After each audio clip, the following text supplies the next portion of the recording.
so easy to steal. It was so ridiculous the way the system ran that I started to get that criminal thinking. A client who stole $45 million from Meta. How is somebody able to steal $45 million? There's holes. I was dating the same guy since I was 15.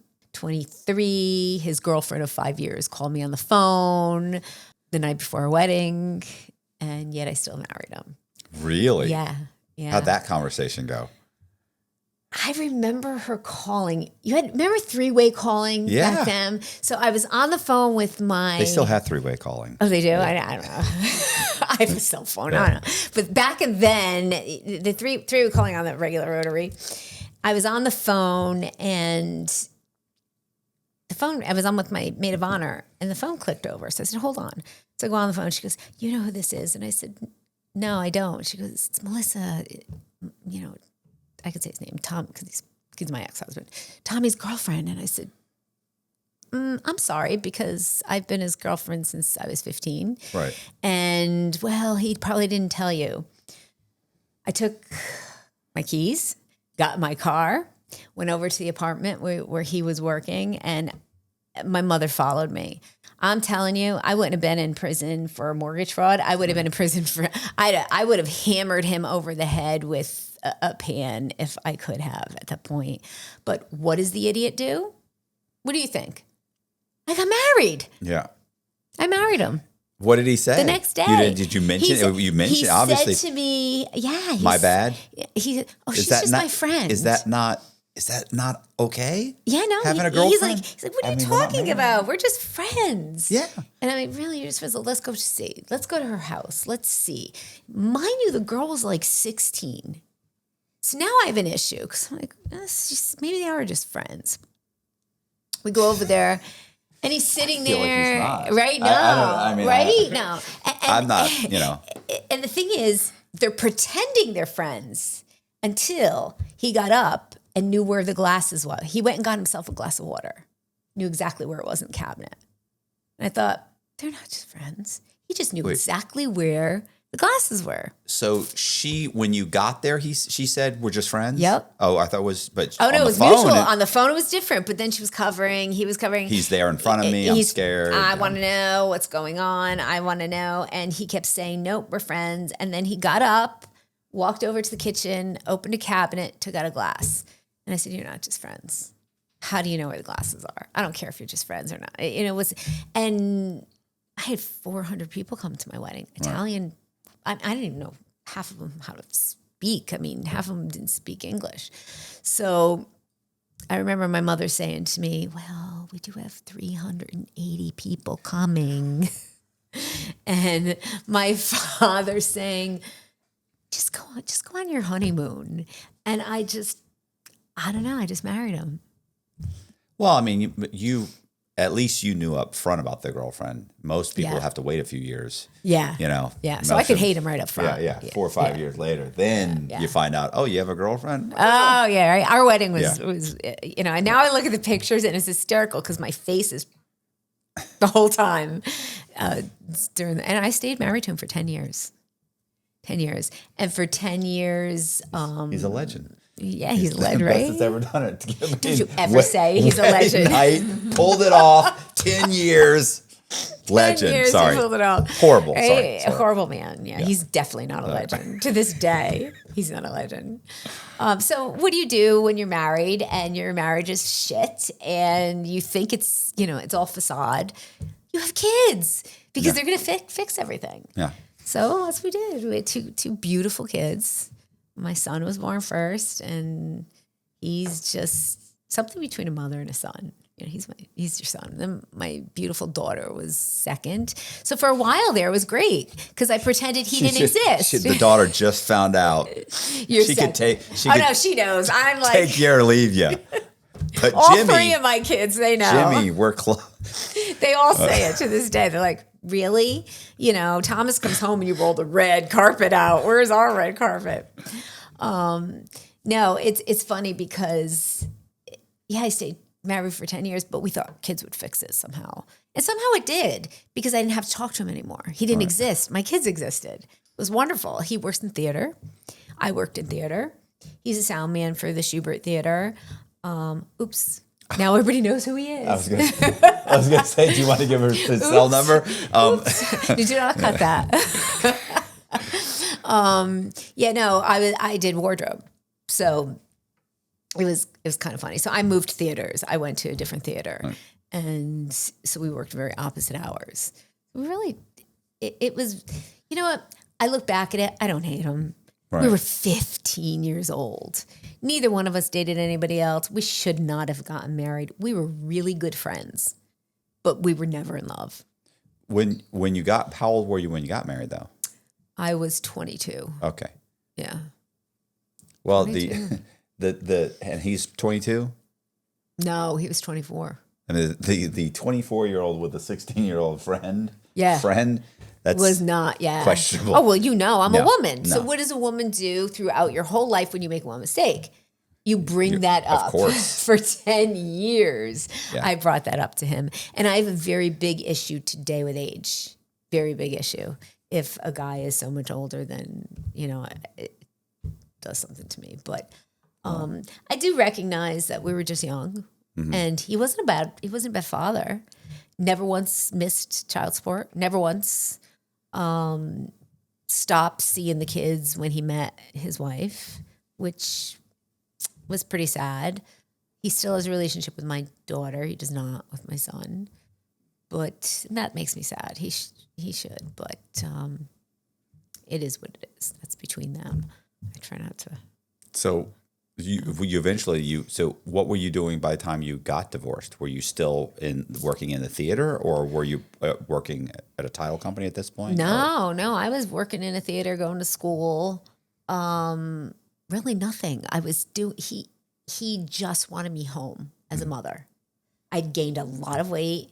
I lost all my self-esteem. I didn't know who I was. I was a mom. That's it. I was a mother. I went to every game. I went to every function. I went to every field trip. That's what I did. And I was self-employed. I was always self-employed. I did some business consulting. I set up some businesses for people, but otherwise I was a mom and working the theater. And theater is a lot of work. I mean, theater came back then. The Schubert Theater was the start of Broadway. So we would do the opening for Broadway, and then it would move to Broadway. So it would come in, we'd build the show, it'd be there for a month, we'd build it, we'd get it all ready to go to Broadway, then it would go to Broadway. So it was a lot of fun. We had a lot of fun. And even though I really deep inside couldn't stand him, he was still a friend. Right. We had a lot in common. So it was kind of a strange dynamic. It was a very unhealthy, toxic dynamic.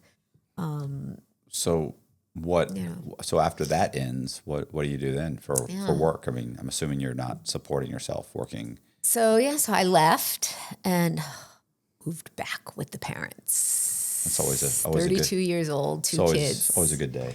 Yeah.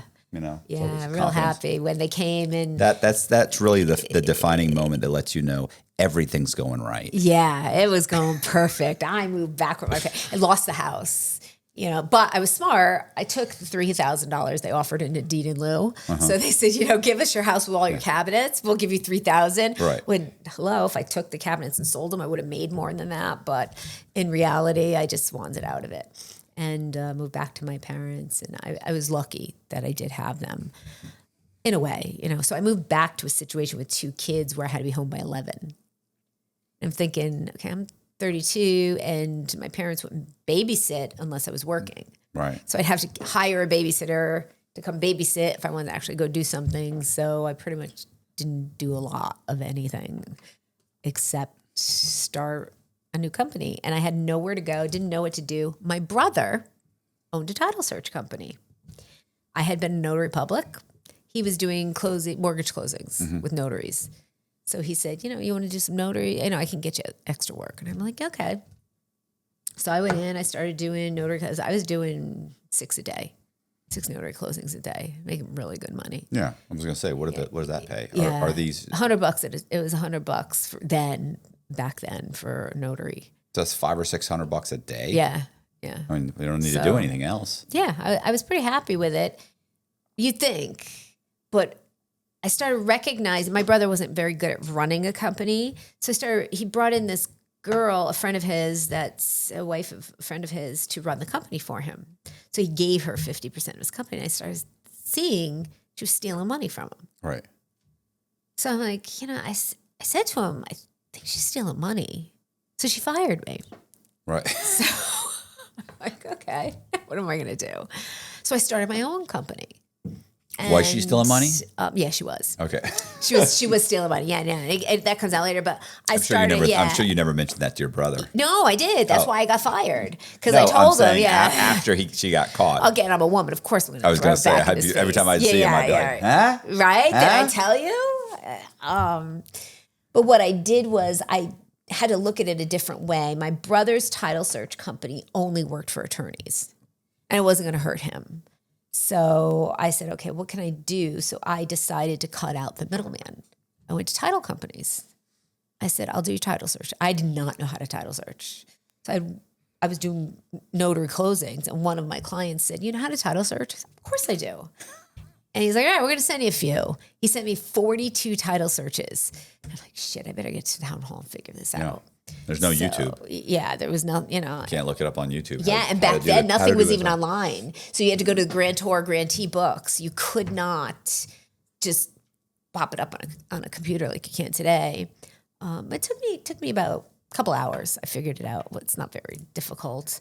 And then I started getting really, really good at it and started hiring people. And then my brother's company went out of business and he stopped speaking to me.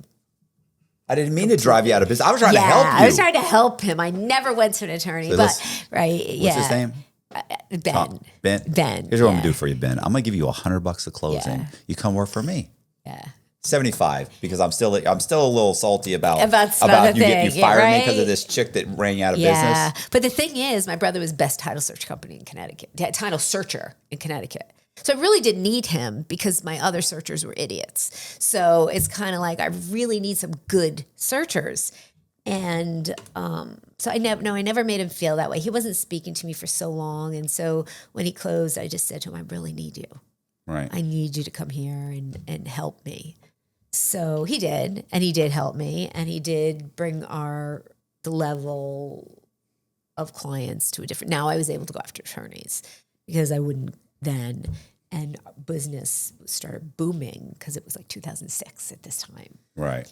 And 2006 houses it was booming. So for about a year and a half. Well, yeah. And then, my girlfriend needed a job. So I'm like, oh, sure, we'll hire you. You can be my business manager. And then my niece needed a job and she became our notary closing person. And we were doing about 20 closings a day at that point. And then we brought in, So you're just doing closings. You're not and the searches. Do you open a title company? Do you become do you actually? Yes. Okay. Now, Sorry. in Connecticut, you have to have an attorney to issue title. It's different from New York. Right. And or so, Florida. You don't have to have an attorney here. Yeah. See, in Connecticut you do. So I had a friend who was an attorney. I said, look, I'll give you 49% of the company. I need an attorney. We can't do title. I'll give you 49% of the company and we can open up the title side. And then I became a loan officer. And I went to work for Wells Fargo and GMAC. I learned how to so we brought in our own mortgage. So we had a one-stop shop. It was mortgages, title searches, notaries. We were booming. I had over 50 people working for us, mostly family.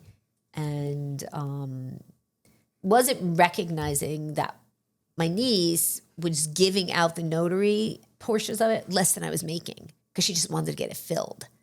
So the money, we were losing a lot of money. What do you mean she was giving out we would get like $100 for a notary. Right. We'd have to find a notary to do it. So we had this whole list of a notary because nobody ever was independent contractors. If a notary would say, well, I'll do it for $125. She said, okay, just to get it done. Right. And then I can see that every once in a while, but that's it not was a business. Yeah, it was just wrong business. It was my fault because I was a loan officer now. I wasn't really paying attention because it was growing so fast and my whole family was there and I just wouldn't fail. That's my whole problem in life. I won't fail. Right. I won't quit. Not fail. I won't quit. So I'm thinking, okay, how can I fix this?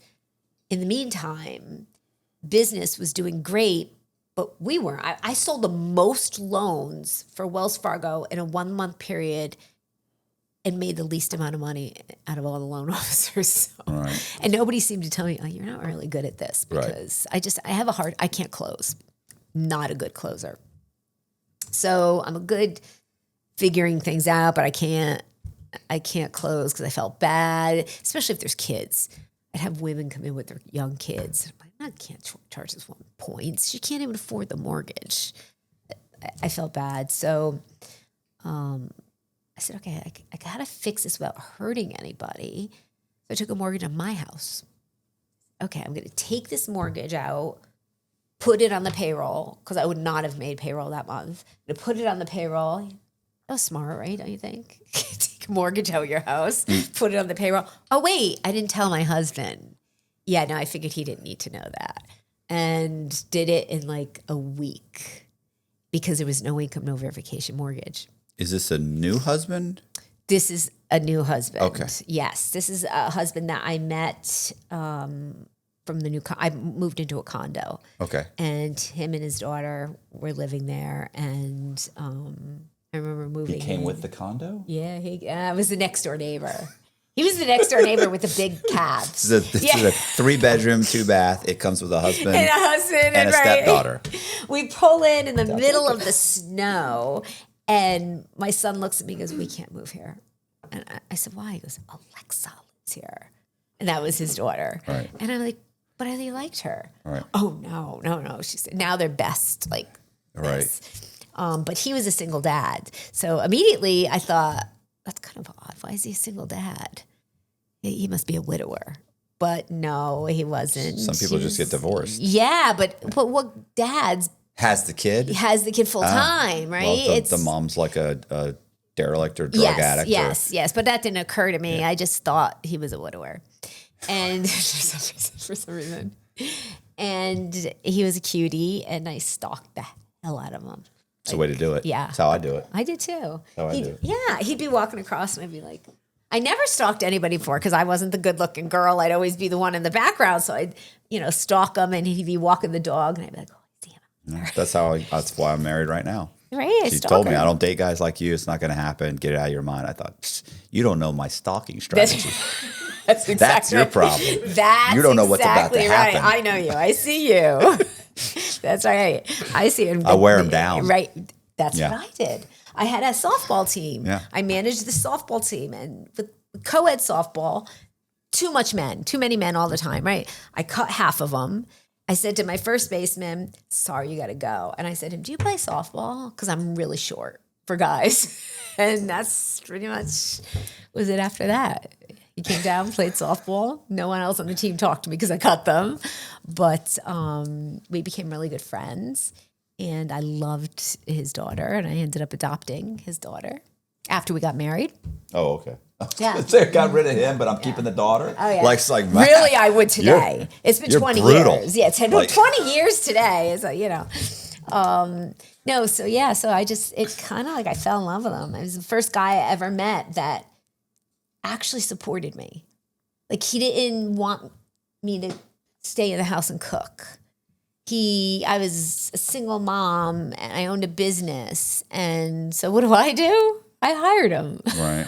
Trained him, hired him. So now brought him in. Before we got married, we bought the house. And you seeing this? yeah, he's seeing it now. Poor guy. I pull him into everything I do. It's terrible. It's a strategy. Yeah, it is the strategy. Yeah.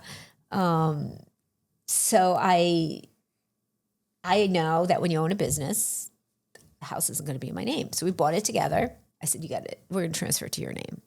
Do you think that stopped me from getting the mortgage? No, because I'm the idiot. I'm thinking I'm going to just sign his name on a house that I really didn't legally own. Right. Take this mortgage out. Not one person ever spoke to him. Nobody asked to speak to him. Nobody wanted to speak to him. It was a no income, no verification mortgage. I signed the paperwork. Within a week, I closed, got the money, transferred into the business account. And hey, we were okay.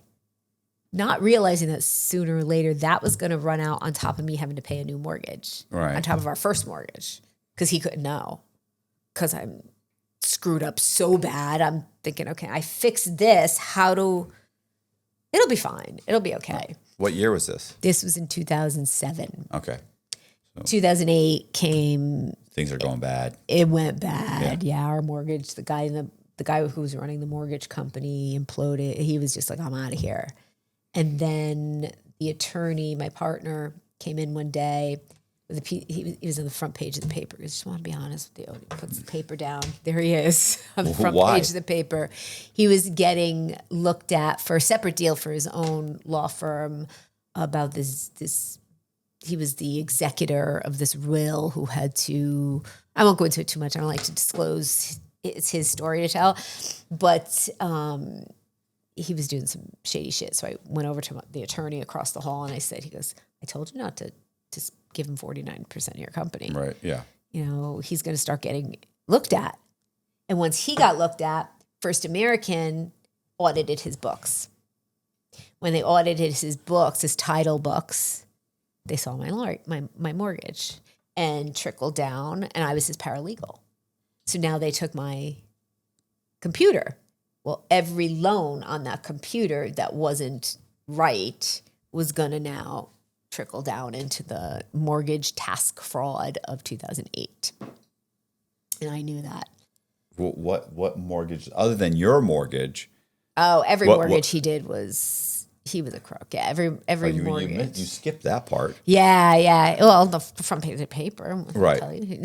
Well, yeah. He was doing not only my loan. There was a bunch of other loans that were on there that I had gotten in trouble for, and for what reason? Same reason, same exact, lying on an application. Okay. Just lying on the application, misappropriating the funds. So that was my crime, was I lied on my application, I overstated my income, and I misappropriated the funds. So what are most people doing? Is it like owner occupancy fraud, or is it cash back? Like, you guys setting up deals so that you can give people cash back, or is it? No, I wasn't setting up any illegal deals except for my own to fix the situation.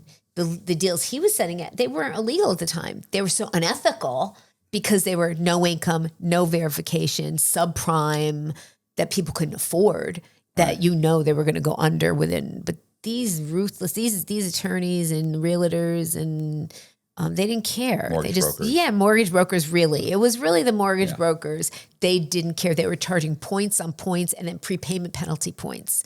So, you get a prepay on there, I'll give you an extra $1,000. Well, if they're going to go in, if I know the guy's going to go under anyway, no reason I shouldn't throw a couple points on. Yeah, right. Why not? It's only $1,000, right? That's not going to change a thing for this guy. Right. Well, the thing is, he said he could afford it. Yeah. You feel comfortable with this? Oh yeah, absolutely. Yeah. Okay, you're sure? Absolutely, great. Yeah. Well, the problem was it wasn't even that; it was the notaries, because now they're sending notaries to close these subprime loans. Well, notaries were ethical, so they'd be at the closing table. And they'd say, I wouldn't sign this loan. So now the loan officers had to call the notaries up, say, hey, I'll throw you $500 if you get this closed. Right.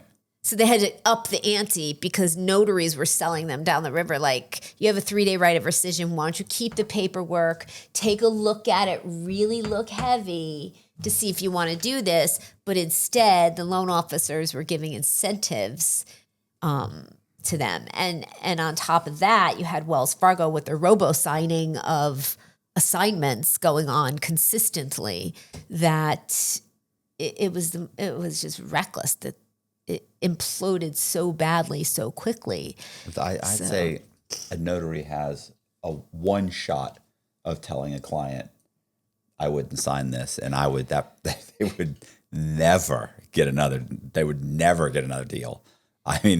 From the loan officer, but we had so many. I would have been like, or you're not sending Kelly, not on my loan, you're not. Yeah. No, she's downright ethical. She's right, exactly. And I was one of those people who was always telling people not to sell loans. And here I am, the unethical, illegal one who just took out an illegal mortgage on her own house, paying payroll. So I was, so we were still sustaining an unsustainable business, but I didn't have to tell my parents and everybody else we were closing, so they had to get out.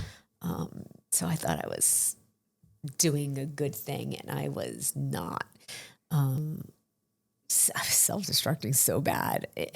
I started taking Klonopin. You start taking that just to go to sleep at night. If you sleep hot at night, you know how disruptive that can be. Whether you're having trouble falling asleep, you're waking up sweating in the middle of the night, or all of the above, that's where Ghost Bed can help. As the makers of the coolest beds in the world, Ghost Bed is your go-to for cooling mattresses, cooling pillows, and cooling bedding. From their signature Ghost Ice fabric to patented technology that adjusts to your body's temperature, every Ghost Bed mattress is designed with cooling in mind. So whether you want a plusher mattress that cushions your shoulders and hips, or a firm option with exceptional support, your Ghost Bed will keep you cool and comfortable all night long. When you purchase a Ghost Bed mattress, your comfort is guaranteed. You can try out your mattress for 101 nights, risk-free, to make sure it's the right fit for you. Plus, they offer free shipping, and most items are shipped within 24 hours. If you're not sure which Ghost Bed is right for you, check out their mattress quiz. You'll answer a few questions and get a personalized recommendation. Even better, our listeners can get 50% off site-wide for a limited time. Just visit ghostbed.com/Cox and use the code COX at checkout. Again, that's ghostbed.com/Cox with the code COX at the checkout to save a whopping 50% off site-wide. Because my mind would race and race and race. And the sickness that I would feel in my stomach, knowing, how am I going to payroll? Oh, wait, I can make payroll if I don't pay the mortgage that I stole until last month, until the next month. It'd always be late and chasing that one after another time. Yeah, but aren't you also getting money? Like, are you a part of the rebate that's given for, like, if the title insurance costs $1,200, like, you're getting $600 or $700 back? Not me. You're not. This guy is getting Yes, because in Connecticut you can't be in business with a non-attorney. So I didn't know that when I did the deal. If you're an attorney, you can't be in business with a non-attorney. So the title portion of it, the illegal, horrible, unethical, today to still title portion of it, the attorney is making more money than anybody, although he'll seem he's not. Because he's making 60% of the title policy. Right. And then he'll sell you a fake owner's policy to get another 60% out of you. So now he's making, plus the $600 fee, plus the ancillary FedEx fee of $400 and the, all those other fees. Yeah. I was going to say, I dated a woman who was a manager of a lawyer's title. And she had explained to me, because I was always like, how are you guys making any money? Like, you're charging $400 for this, $200, like you're making $600. And she's like, plus the title insurance policy. I'm like, well, that goes to the, but that goes to the title company, to the insurance company. Yeah. And she's like, oh, no. This out of this $1,500, she's like, we're getting like 60% or 70% of it back. And I was like, That's right. Really? Yeah. So suddenly it went from, you know what I mean? Suddenly it's like, you're getting $1,000 back. And she's like, yeah. So you're making $1,000 and you're making $600. So before, where I felt bad for you. Yeah. And I was, remember they used to always, if there would come down to money, they would always go, listen, I know we're struggling over money. We're going to go ahead and throw in $200 or $600. And you were always like, oh, wow, that's so nice. Thank you so much. Listen, when I found that out and we were sitting there going, arguing over somebody's fee or something, I'd be like, listen, I'll throw in $1,000. You throw in $1,000. You guys throw in your whole fee of $600. Yeah. And they'd sit there, well, that's our whole fee. We won't make any money. Stop it. Stop. Because I'll go right now. Yeah. Yeah. You're making 60% of it. And then you could see them. They'd always look like, fuck. Like, who told him that? They'd get upset. I go, you're throwing in your whole fee. Yeah. And by the way, that owner's policy, you don't really need it. And then you're like, oh, yeah. No, I never let anybody get the policy. I was like, stop it. It is. And the thing about it is title insurance companies don't pay out. Because guess what happens? If there's a problem with the title search, I get sued. The title searcher. I have to carry $1 million E&O insurance. I was going to say, every time we've ever had a problem, the title insurance did pay. Well, no, you put a notice to the title insurance that they pay. They then sue the attorney. They then sue the little guy, the title searcher, who's not licensed. Well, keep in mind the only person I've ever had issues with, it was we closed so much through lawyer's title. Yeah. And keep in mind, lawyers' titles own people are going down. Oh yeah, because they all went to prison. Yeah, right. Yeah. So they're not suing themselves. Like they're suing their own employee. The title searchers took a huge hit. Our E&O insurances every year were going up and up and up and up and up because we'd make a little small mistake and we get sued for that mistake. So the title insurance isn't really paying out. They're going down the line. So it's a trickle-down effect. The attorney doesn't make any issues because that's why the attorney doesn't do the title search. They hire an outside title searcher because who's got the responsibility now? The whole gamut, the title searcher. And I mean, that's what I do now. I have a title search company. And it frustrates me all the time because we're not licensed. We're not regulated. No one looks at us. I love your commercial. Like, no one's watching. Nobody's watching. No one's watching. No one's looking. Nobody's even today. They're not looking. So you feel safe. You're living in a fantasy. Yeah. Like, it's so horrible. It's true. It is true. I was going to say, I had a closing one time with this woman. It's funny. I never mentioned this woman, by the way. I remember her name to this day. Wyfini Vines. She had to be. She's a big one. You know what I'm saying? She was a big one. She came in like curlers in her hair. I mean, a muumuu. You know what a muumuu is? The old Italian muumuus. Fuzzy slippers. And she was on Section 8. Wow. Like, we did the loan. So this woman, and I knew she was buying a house through a friend of mine that was an investor. And this was the first house he's flipping. And, you know, it's funny because the photos of the house, like, it looked good, you know? So I don't know what the amount was. Let's say $100,000, I forget. But she's buying it. She was putting down 5%. He was holding I think a 10% second mortgage. Okay. And that she was never going to pay. Right. Was it a bridge, like a year? No, it was like 10 years. Yeah. It looked, but we know she's not paying. Right. Yeah. So, and she knew. He's like, just you got to sign it, but you don't have to make payments. Yeah. So she's putting down 5%. Didn't have her 5%, by the way. Like, this was one of these loans where you didn't have to have the money in the bank for 60 or 90 days. You just had to show up a gift letter. Right. Look, this person gave me this money. You didn't have to source it. Just here it is. What we actually did was I said, like, how much money does she have in the bank? And he was like, she's got this much money, like $1,000, whatever. Let's say $1,500. So he deposits $1,000 in her bank, or I think he deposited $1,000 in the bank account. We get a letter.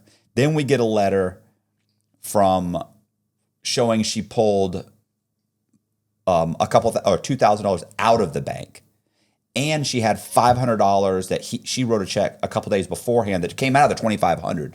So basically, and then he would deposit she puts the money back in her bank account. He deposits $2,000 into the escrow account. So now there's, so it's really the same $1,500 using the same $1,500 over and over and over again. So when I show it, it's like, here's the letter, $1,500 in the bank. Here's the $500 deposit. Here's the $2,000, whatever. I'm like, that's $5,000. That's the 5% down. And they were like, fuck, it does look like 5,000. They were like, yeah, okay. So they accept that. It's a subprime loan. They give her an 85% loan. It said she was a nutritional specialist. She was a lunch lady. And she made just enough money. She also got money for her kids' Social Security disability. So she got that money. Like, she literally made, like, the DTI had to be like 40% or something. And you got to push through. Or it was like 45%. Like, literally, she was right at 44.9%. I mean, it was, and she's on Section 8. So I had to call up her landlord. He called me. He's like, I got this verification of rent. He's, she's on Section 8, right? She's buying a house. And I was like, yeah. And now the boyfriend he's telling me, I'm going to make the payments. But I got bad credit. She's going to pay, though. And I'm like, okay. And I remember telling him, right? He said, yeah, man.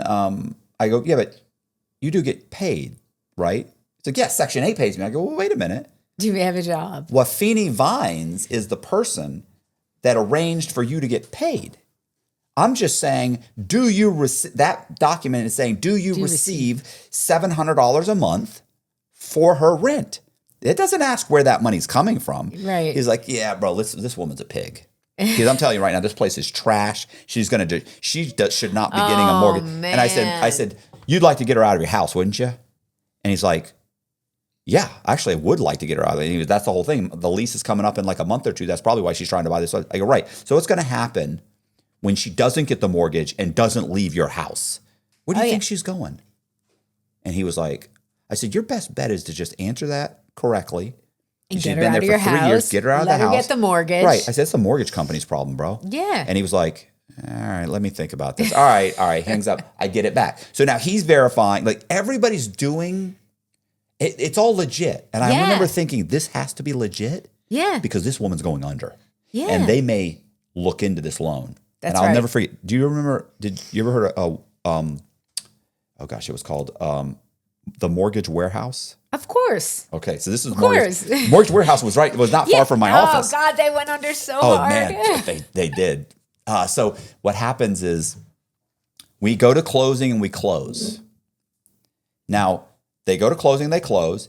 At the closing, the investors, Which, by the way, were mostly countrywide and invested in the Mortgage Warehouse was the same very companies that went under right after. Yeah, no, I'm talking about the investor, the guy that was flipping the house. Oh, okay. All right. So the investor shows up, and when they do the title work, they even say to him, like, everything okay? And they're like, yeah, why? They're like, it's title, no problems with the title. They're like, no, why? And they say, oh, nothing. Here's the thing. When they bought the house, they knew it was on the condemned list. Oh, wow. Now, they renovated the house. These guys are AC guys. So they put in ACs. Oh, wow. And they renovated the whole house? They don't have any idea what they're doing. They literally, let me tell you, to give you an example, is that I remember they put plywood up. So you've got to put in the new tub. Yeah. They put plywood up and then they tiled over the plywood. So when but they put up the cabinets, they just drilled into the drywall. Like they have no clue what they're doing. But did it look good? Oh, the pictures looked amazing. There you go. But I found out later that Wifini, when she and her kids started taking showers and stuff, and there were many kids. There's like 6 kids, 1 or 2 adults living in this house. It's like a 3-bedroom, 1 bath. So I remember they said that the plywood swelled up and that they would be taking showers and the little 4-inch by 4-inch tiles would go bing and pop off. They would like drop off and fall, and then there's mildew. Like you're not supposed to put plywood up, you're supposed to do green board or concrete board or something. Like, what are you doing? And they just had no clue. And so anyway, what happens is, so they asked about you because they knew there was a condemnation on the title, and they figured.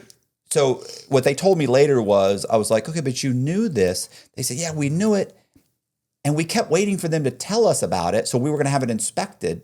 They said, but we didn't want to call the inspector because we knew we hadn't pulled any permits. And the inspector would find it. Right. And they said, so we were thinking if the title company finds it, then we'll go through that route. But they never said anything. They said it was fine. And anyway, so regardless, it closes. It closes. 3 months later, I get a phone call from, what was his name? From Harold, one of the investors. He says, hey man, they call you yet? And I go, did who call? He goes, the news. And I went, what news? What are you talking about? He's like, oh bro, Wifini Vine's house. Like, what do you mean? They bulldozed it. What a name, Wifini. I said, what? Of course, how can you forget? I can't remember anybody's name, by the way. I can remember Wifini Vines. It's the best name. And I'm like, what do you mean they bulldozed it? And he goes, yeah, bro. He's like, so they pull up with the thing, and they knock on the door, and they say, what are you doing in the house? And she's like, I bought this house. And they're like, this is on the condemnation list. So they send people down, and they put her in a motel room, and they bulldoze the house. Wow. I said, what are you talking about? It wasn't condemned. He goes, no. And then he tells me what happened. And I'm like, holy shit. And so when it's been 3 months. When the inspector comes in, he says this house was condemned. I don't know how you're living here. I don't know how it got sold. But when he walked through the house, the cabinets are sitting on the floor. They've fallen out of the kitchen. It's moldy all inside the bathroom on the walls. There are tiles missing. It's gutted. Like they've destroyed this house in 3 months. Wow. And they're like, it was condemned the last time I saw it 2 years ago. It's condemned now. Get out of the house. They call the police. The police push them out. So the news camera comes out because Wifini calls the news. They come out. By the time they come out, they're bulldozing the house. So she's now living in a motel. And for free. I don't know about that. I don't know what's happening with that. I just know that these guys are panicked because they're getting phone calls from the news. And Mortgage Warehouse is calling me saying, we're going to we know there's some kind of fraud. That house was condemned. I'm like, I don't know. It's your title guy. You saw the title. These pictures were doctored. No, those pictures are real. Like you guys sent. We gave you the appraisal, and you sent your own people out to look at it, like because you didn't trust us. You looked at it. Your own people gave you a drive-by review. And I'm yelling at them, but I'm also thinking. And I remember the guy said to me, and never forget. He said, "Matt, let me tell you something." He said, "We're going to go through this with a fine-tooth comb, and we're going to figure out where the fraud is because we know you had to commit fraud because I've seen that woman. I talked to her. There's no way she qualified." I said, "Listen, out of every loan I've ever done, ever, this is the one I want you to go through." That's right, because Wifini, she's my girl. Because I remember thinking every piece of paper in that loan, because I knew this is going under. Yeah, you're going to make a couple $2,000-$3,000, but this woman's, there's no way she's going to make these payments. She made every payment. Did she really? Was only 3 of them, but she made right. But either way, and she had paid. So it's like she paid. The down payment's real. They can't tell that the money. Did she have insurance on the house? She had homeowner's insurance, but that didn't cover it. So here's what covered it. What ends up, by the way, the news shows up at my office. They said, "Can we talk to you about it?" I said, "Absolutely," because I haven't done anything wrong. Yeah. So I'm more than willing to, because they're talking now. Everybody's like, "Oh, fraud." Oh, no, come on. So I get interviewed by the news. They said, and I forget how it went, but it was like, "Hey, you did the loan for Wifini Vines?" Yes. And they're like, "Have you seen photos of the house?" They show me photos of the inside. They pull up the camera, and I'm like, "Oh, wow, that's not what I've seen." I show them the appraisal. I have an original appraisal. I show them all the photos. They're like, "Oh, wow, that's not." I go, "Yeah, go back to the appraiser." Yeah. So the appraiser said, "I've never been to the house. Did she qualify for the loan?" "Absolutely." They go, "Well, she's getting Social Security disability." I said, "Yeah, she gets some subsidies, but she's been on a job for 4 years. She's they're like, she's a lunch lady." I'm like, "Well, she told me I was a nutrition specialist. She makes this much money. She qualified for the loan." I'm like, "That's the mortgage company." I said, "That's the lender qualified. She made processor." Yeah, I said, "So I don't understand what's happening." And they were like, "Well, now the house has been bulldozed, like it was condemned." I'm like, "Well, I don't know. That would be the title company. I simply process the paperwork." Yeah. They said, "Well, does she have to?" They said, "So does she have to make these payments?" I go, "Oh," I said, "Absolutely. She's still responsible for the payments, but I'm sure it'll all work out." And they go, "Okay, thanks." They leave. That night, we know it's going to be on like the 6 o'clock news. We turn on the 6 o'clock news. And here's what they clipped. They edited. They changed. The magic of editing is Wifini Vines holding their kid with a couple other little snotty kids holding on to the moo as they bulldoze her house, and she's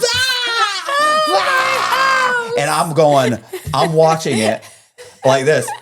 There, and the person, whatever, is saying, the person from the city is like, "It's been condemned for years. We don't know how she got a mortgage on this property." And then they clip to me going, "Oh, she qualified for the loan."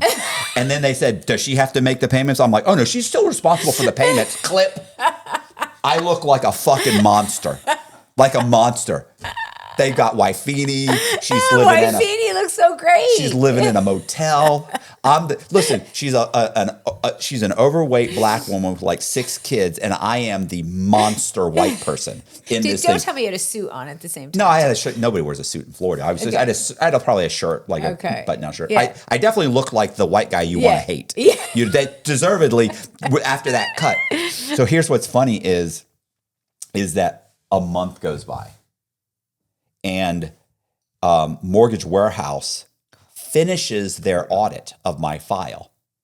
They hated you more now. No, their account executive comes walking in my office and walks in. I remember she was huge, not big, but she was like 6 foot tall.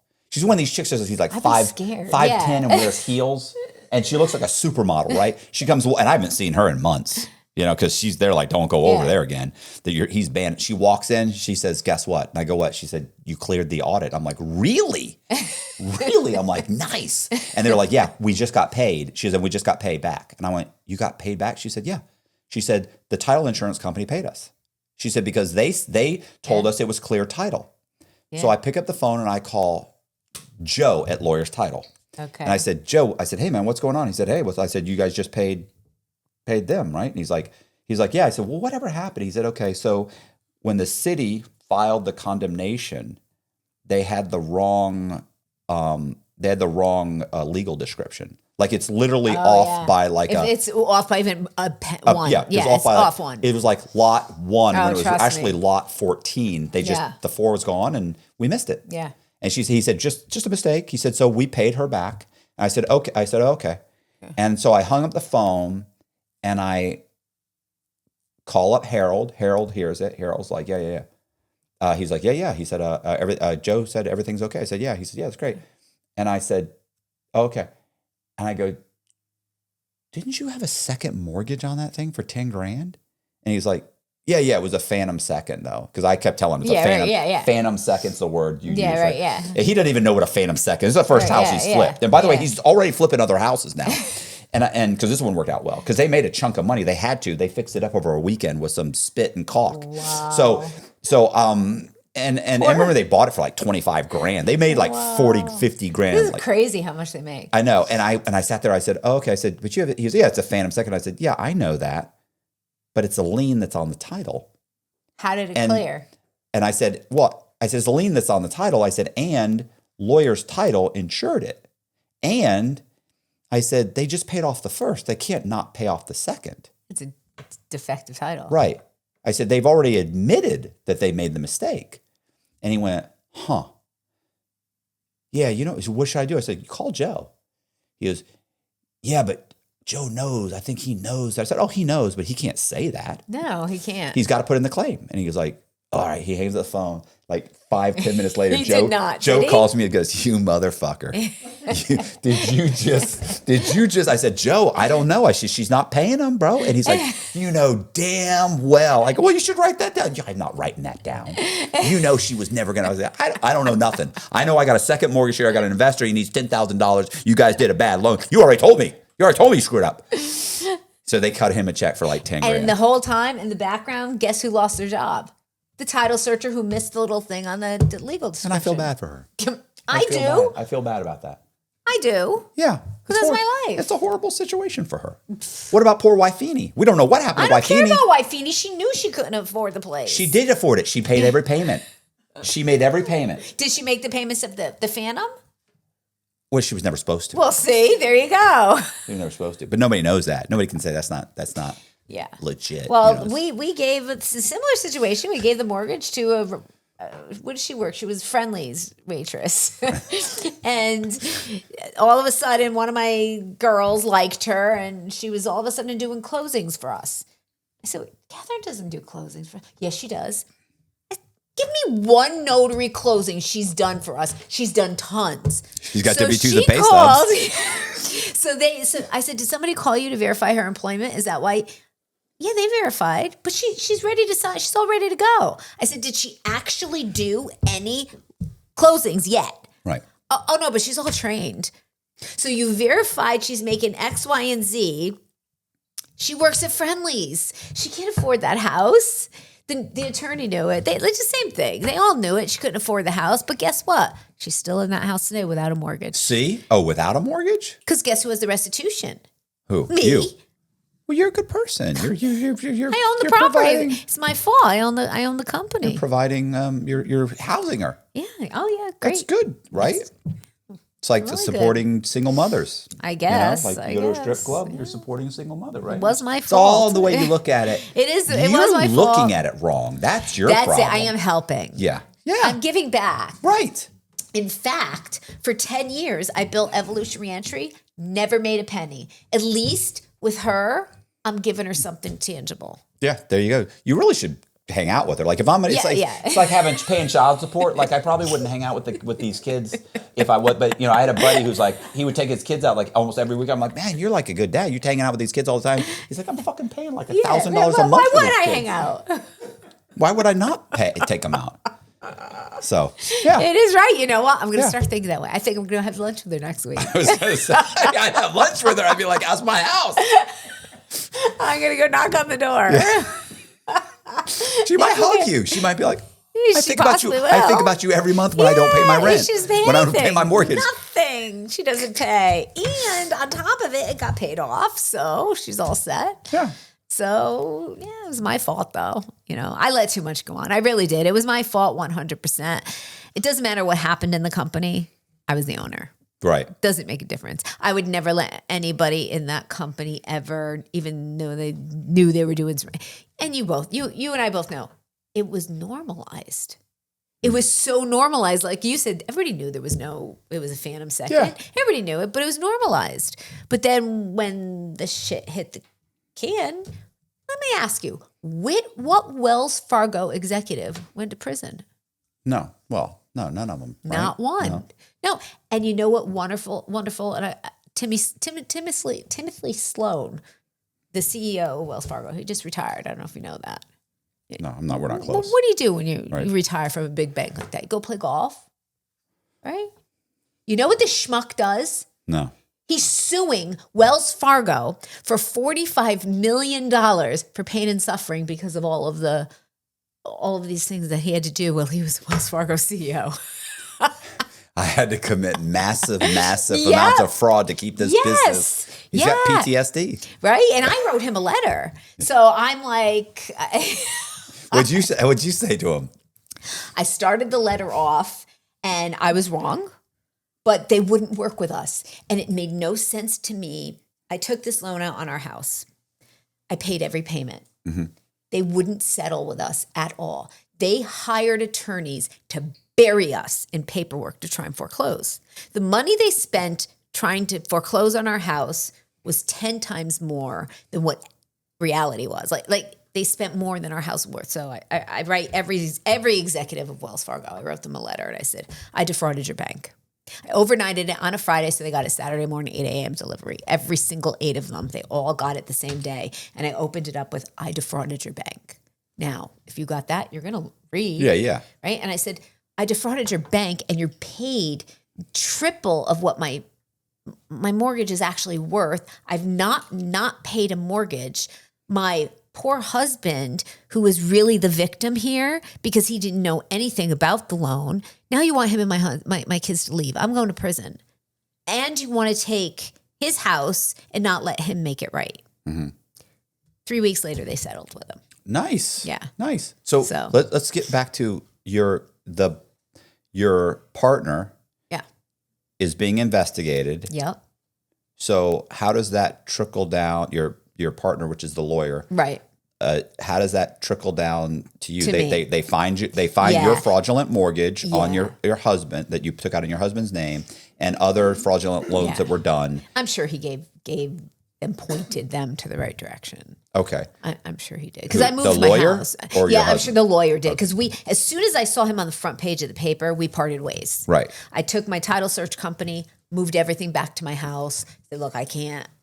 I've got my own issues. I can't do anything when it comes to this. So and did the then FBI show up at your house one day? 15 agents showed up at my house with guns drawn. Here I am, me and my husband in the shower. Kids just left for school. Every morning, my son was late. Every morning, this is what I'd hear.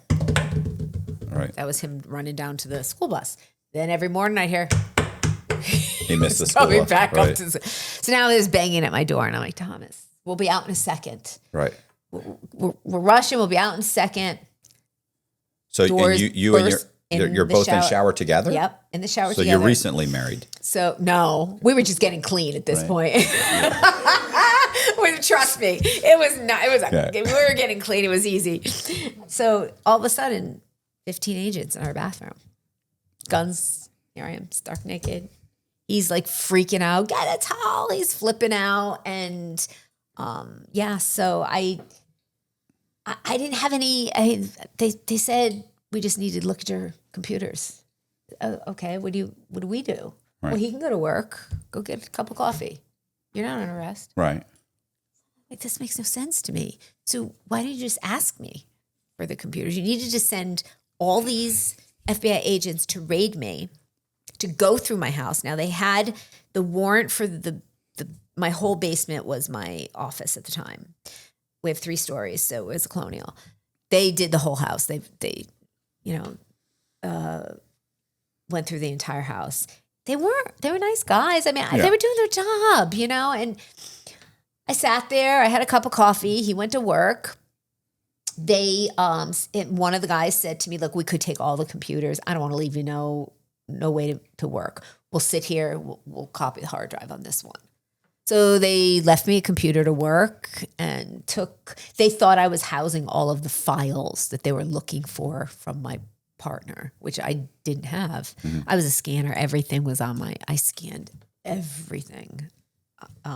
Except the 3 files. One was the girl who was the Friendly's restaurant girl. Her file was paper. And there was 2 other files that I hadn't finished yet. They were paper, so they weren't on the computer. And they took those files, and I immediately called my attorney. I mean, I had the attorney across the hall who already told me I was an idiot to give 49% of the company away. And he basically said, told you so. Let them do their thing. Come down and see me. Went down and saw him, and he said, what do you got? And I said, well, they got all my computers. I said, I have these 3 files. I just want to tell them what they want to know. I did do this. I didn't want to hurt my kids. I didn't want to hurt my husband. Didn't know anything about it up until that point. He found out that day. My parents had just left to go cross country the day before. So thank God they weren't there. And I sent all the employees home. My neighbor filmed it all for Action News. Right. Called them up. So now the crews come down, right? She got $2,000? So $2,000. Give me $2,000. It came even. They come down. They called me a realtor. Everything was wrong. Yeah. Not even close to being correct. And I didn't really care. It wasn't a big deal in the newspaper at the time. The government says to me, what do you know about robo-signing? So now here I am. I know everything about Wells Fargo robo-signing. You want Wells Fargo? I am your girl. Right. I will have every searcher go across the state of Connecticut, and they will collect every robo-sign, because when you were signing, because Countrywide went under. So Countrywide was assigning all their mortgages to Wells Fargo, but they were all dated the same. They were just in papers, and they just dode them out, but they were all notarized the same, false notaries, the whole thing. I'm like, I'm going to be the one to take down Wells Fargo.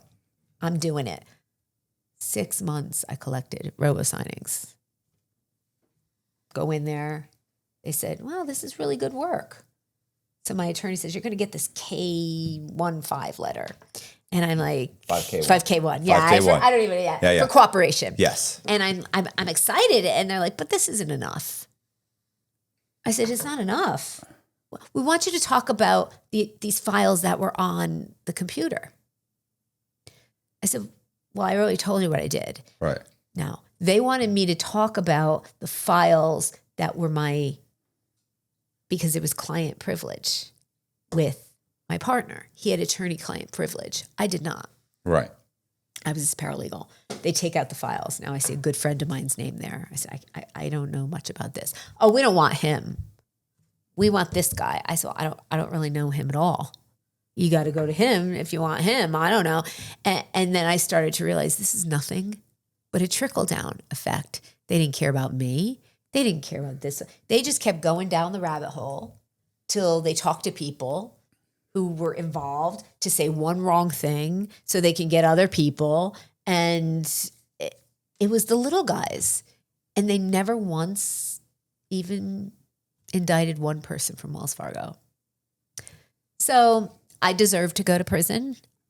And people often say to me, why do you say that? It saved my life. Can you imagine where I'd be today? Still paying that mortgage, still sick to my stomach, still trying to employ my family, still trying to be better and make my father proud. And that academic girl who was trying so hard to be the pretty one. Oh, you know, I could have, God knows where I would have been today. Instead, I got sentenced to a year and a day. I met the most amazing women I've ever met in my life. I learned the system from the inside out. And I thought, this can't be. Because common sense will not be tolerated in the Bureau of Prisons. Right. You know that. You're looking at it, wait, that doesn't make sense. Why, you know, and then we used to say, us white collar bitches, we'd have this thing running like a fine tooth machine. It was so ridiculous the way the system ran that I started to get passionate, crazy passionate, because it was wrong. And I remember my husband visiting me one day. I was telling him, he goes, don't you think you should have gotten crazy passionate when you were doing that wrong before? And I said, yeah, but the thing is, that was normalized. I thought that was unethical. I knew it was unethical. Right. But does anybody really know in this country that when you lie on a credit card application that you're making $10 more than you are? That's all a federal crime. Right. I lied on my application. I overstated my income. I signed my husband's name. It was dead criminal, period. I had that thinking. I had that criminal thinking. It came easy to me. And that's scary when it came easy to me. And I learned a different way of putting good, all that whiteout from the PDFs and the cutting and the fixing. And now I'm like, okay, what can I do? I came home. I still have my title search company. It's 30 years. Still, it's the only one left in Connecticut. We're very large, and I was fortunate. I founded Evolution Reentry Services, and I said to every woman when I walked out the door, I'm going to change something for you guys. I'm not just going to say it. And I think I have. I went back to school. I got my master's in criminal justice. I recently finished my degree, my master's of investigations. I have forensics investigations at UNH. I won the Mike Lawler Icon Award for 2025 for forensic investigations. That shit's hard. Right. Crap, that's hard. And Wells Fargo is my number one client. Right. I flipped it around. What does the organization do? We do everything from education. We specialize in home ownership. That's my lane. Maria, my executive director, she's sitting over there. Shout out to her. She does phenomenal support. We do online support groups, very different from an online support group you recently were on. Right. Our online support groups are about accountability. They're about responsibility. We don't work with women. And this is for women that have gotten out of prison. Yeah. Okay. And before when we walk with women from the minute they're indicted and their families to the time they're home. So we have my daughters speak to other daughters. My husband speaks to other husbands. We have the family covered. We never charge a dime. So I don't know. I know all these prison consultants will hate me for saying this, but people pay thousands for what? In your darkest moment? You know, I don't know. I don't believe in that. I don't believe in charging somebody in their darkest moment. I believe that we don't leave them. We meet them. We come up with a success plan. This is your plan. Where were you lacking? You need to know finances. You need support, right? Everybody needs support. Support, housing, education, where you're going to live. You need a plan before you go to prison. You absolutely need a plan. What is your success plan? Where do you look like? Do you have kids? Where are they going to be? Are they going into the system? These are all things that people don't think of, and attorneys don't. So I do a lot of work with attorneys because attorneys don't know their client, their job is legal. Mm-hmm. They're not your social worker. Right. They're not. And so they don't know what happens. Okay, year and a day, bye. What happens after? Yeah. right? You know what's funny? I while I was locked up, FBI agents would come see me, right? Yeah. And of course, I've met multiple FBI and Secret Service agents after. It's always funny to me that one of the first questions they would say is like, "What's it like in here?" Yeah. And I would always think, I mean, shouldn't you kind of know that? But then no, as soon as the No, investigation's they don't. over, they hand them off to like they're in the system, and then they don't even show up for court unless they're asked to show That's up to right. talk. Like they might hear 6 months later that, oh, that guy pled guilty. You can close the file. He just got sentenced to 12 years or 50 years or whatever it was. But they don't ever really know what it's really like in prison. I was always shocked. It's the same thing with lawyers. The clients would say, well, what do I say, when I get to prison? They'd be like, oh, just, what do I tell them about my case? It's a blip. They just tell them that your lawyer said not to talk about your case. Yeah. Well, if you're a white guy and you go to federal prison and the white guys approach you and say, yo, what are you in for? My attorney said not to talk about the case. They think you're a sex offender. That's absolutely right. Immediately you got a problem. Yeah. I mean, it's just not, or they think you cooperated, or they think, and you're like, it's only like I was like, why would your attorney say that? Because they just don't know. No, they don't. And they wait. I mean, and these women, they're on I have one woman that's been on pre-sentence 7 years. She's getting sentenced in June. I was on pre-sentence 5. That's right. Yeah. After 5 years, you're not even the same person anymore. I was sick to my stomach all the time waiting because you're waiting. Then you got that hope. I'm not going to go. How can I possibly go to prison? And then I realized prison wasn't punishment to me. It was punishment to my family. Right. I went to a camp, and in a camp, I met incredible women, and I laughed. I don't make prison out to be this beautiful thing, but it's not. A camp is very different from, a regular prison. But my kids left. They didn't have a mom. Can you imagine if they stuck an ankle bracelet on me and made me go back to the very same company and fix the holes that I was able to get through, and I end up doing it now anyway. Right. I mean, I'm an investigator for mortgage fraud, deed theft. That's what I do. I'm probably the best in New England. I can you're humble. Find it. Yeah, that's the one thing I am definitely not humble about, especially after my last one. Right. I'm kind of, I've learned that it's okay to say you're good at something. I'm a work in progress. Do you see more and more like title issue or title frauds, and like it's like all the time now where people are just taking people's the abandoned properties, or they're moving into people's properties and changing the title, or it's like so when reckless. I did it, it was like unheard of. Nobody, right, yeah. Every once in a while somebody would do it. Now it's like all the time, bam, bam, bam, bam. I mean, it's constantly. It's because it's the most reckless. Remember the mortgage industry in 2008? That's the title industry today. I spoke up in Connecticut. Title searchers are not licensed. Mm-hmm. Any idiot could be a title searcher.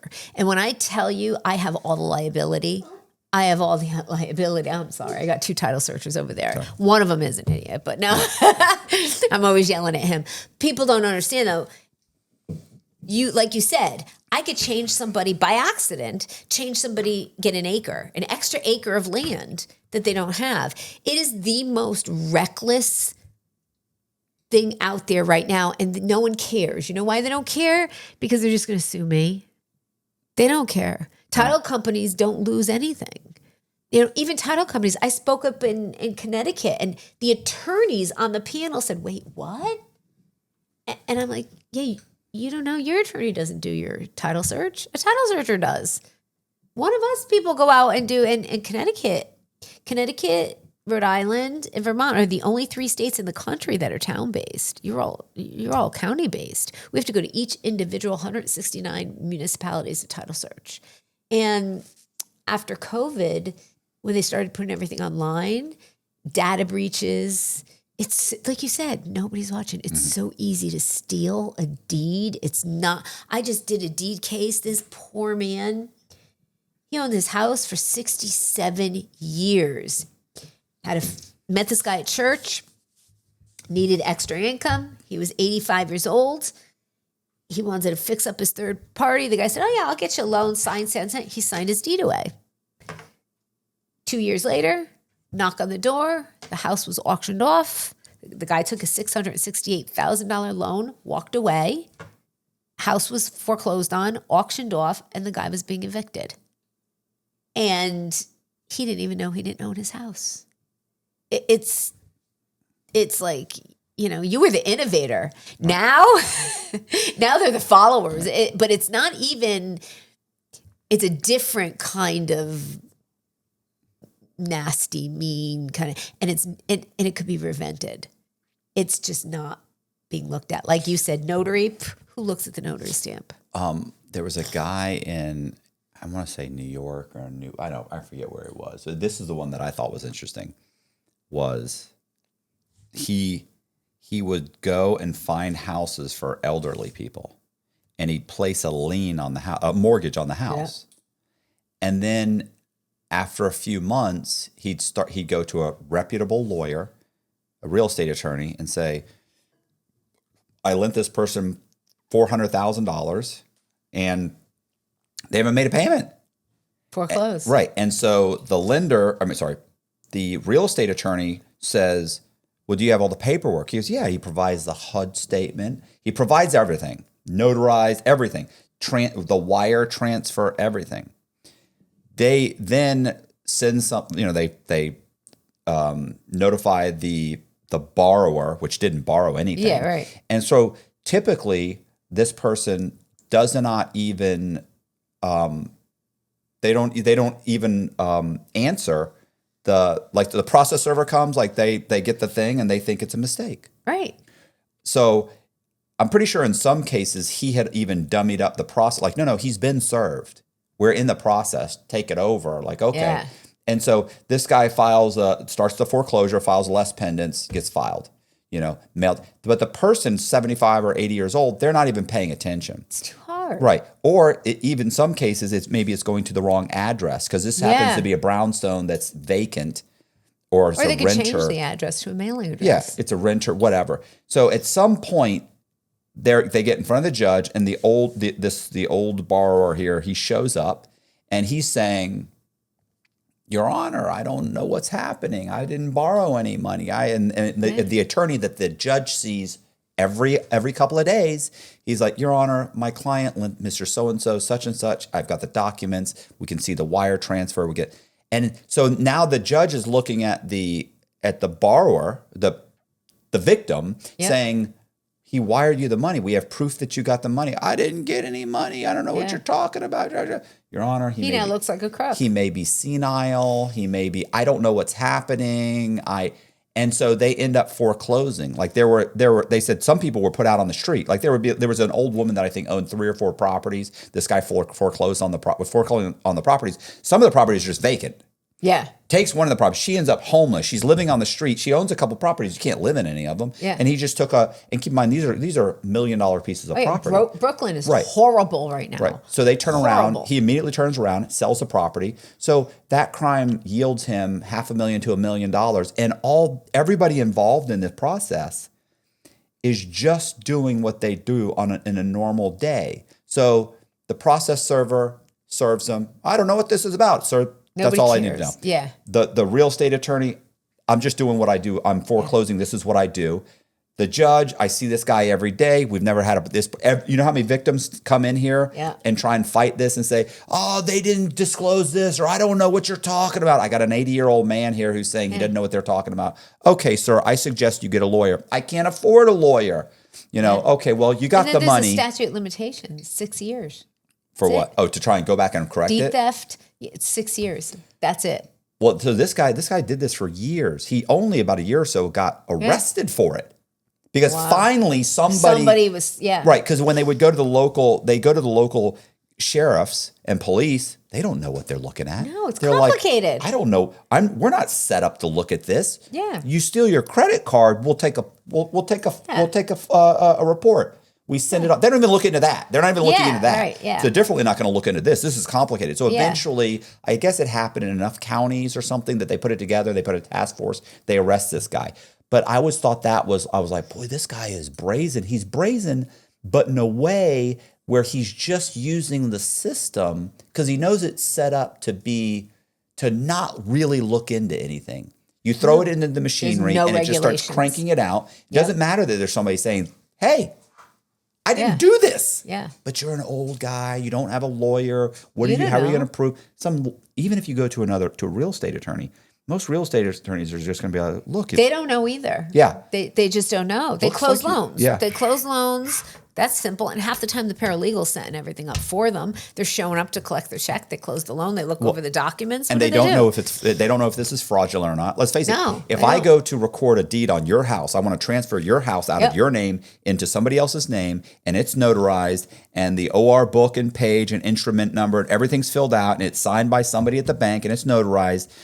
The town clerk has to take it. They have to record it. it. They have to. It's funny because when I went to Home Title Lock, so I've done a bunch of commercials for I know, Home Title Lock. them. Yeah.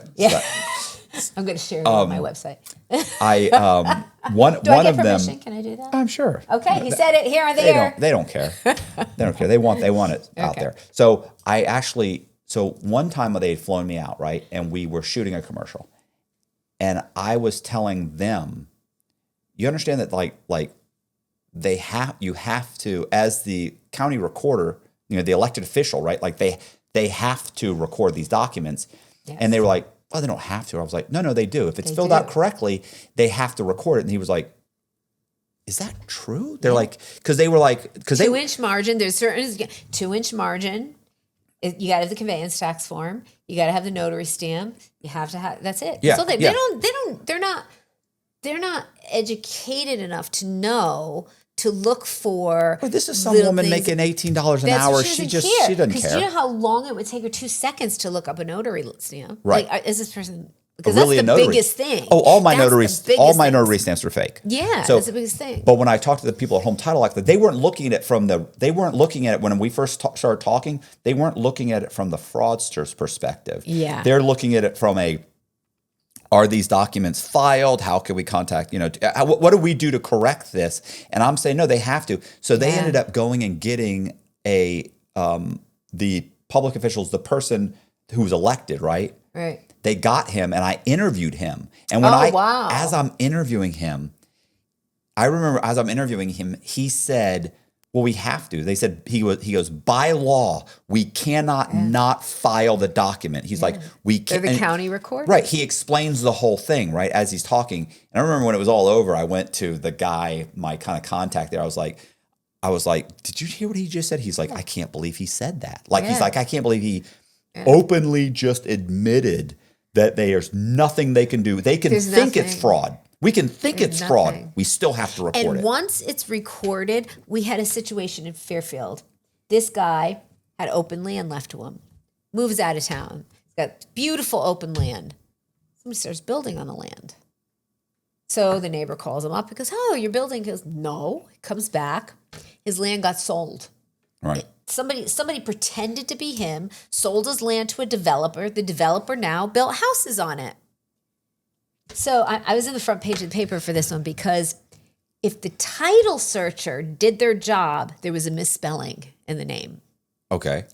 If they caught the misspelling, none of it would have happened because that misspelling would have drove a title defect, which would have drove a phone call, which would have it's just reckless. No one is looking. They don't want to take the expense of licensing. You have to be a licensed pool installer in the state of Connecticut. You can't put a pool in your backyard unless you have a license. Right.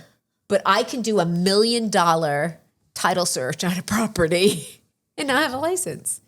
It's insane to me.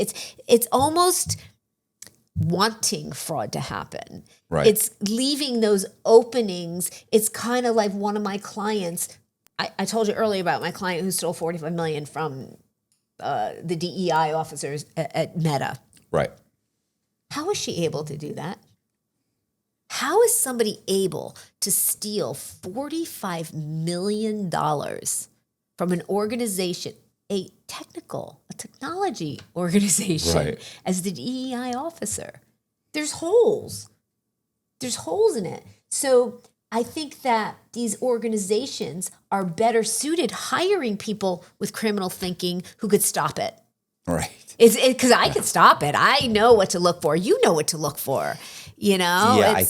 Yeah, I was gonna say it's kind of like Snowden, right? Yeah. Like once he was, kind of like, look, once you're on the inside, yeah. it's your kid in the candy store. There's no governors to stop you. Nobody's looking over your shoulder once you're in the building. You're just getting in the building, and I think that's the major problem with and I also think that people in general they don't know what to look for. They're not looking for things. They're not trying. They're not thinking fraud. Like you don't want to fraud. I always say this whenever I do keynote speeches for like banks and credit union stuff. Yeah. And of course they always ask the same questions. It doesn't matter where you are. You always get the 5 or 6 same questions. One of the questions is always like, what can we do to prevent this? And it's like, well, first of all, you can prevent it. Yeah. But it would be so burdensome and so expensive because you'd have to check everything. And people don't want to catch fraud. Like if you're a teller, I don't want to catch. I want this check to be good. I want it. You're going to be late going home. This is a lot of work. If you're a loan officer, and if the loan goes through, I get a check for $800 or $2,000 or whatever it is. If I catch you in the fraud, I get nothing. I probably don't even necessarily get an attaboy. And now not just that, I'm not able to.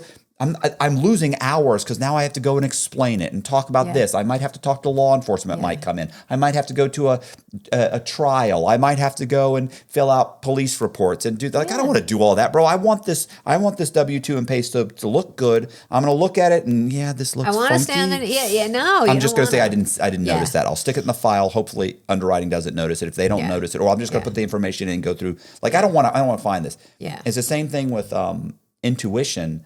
There's tons of times when people's intuition, I was in a bank defrauding the bank or doing something wrong, and the persons you could tell, they would even say, I feel something's not right here. And I go, really?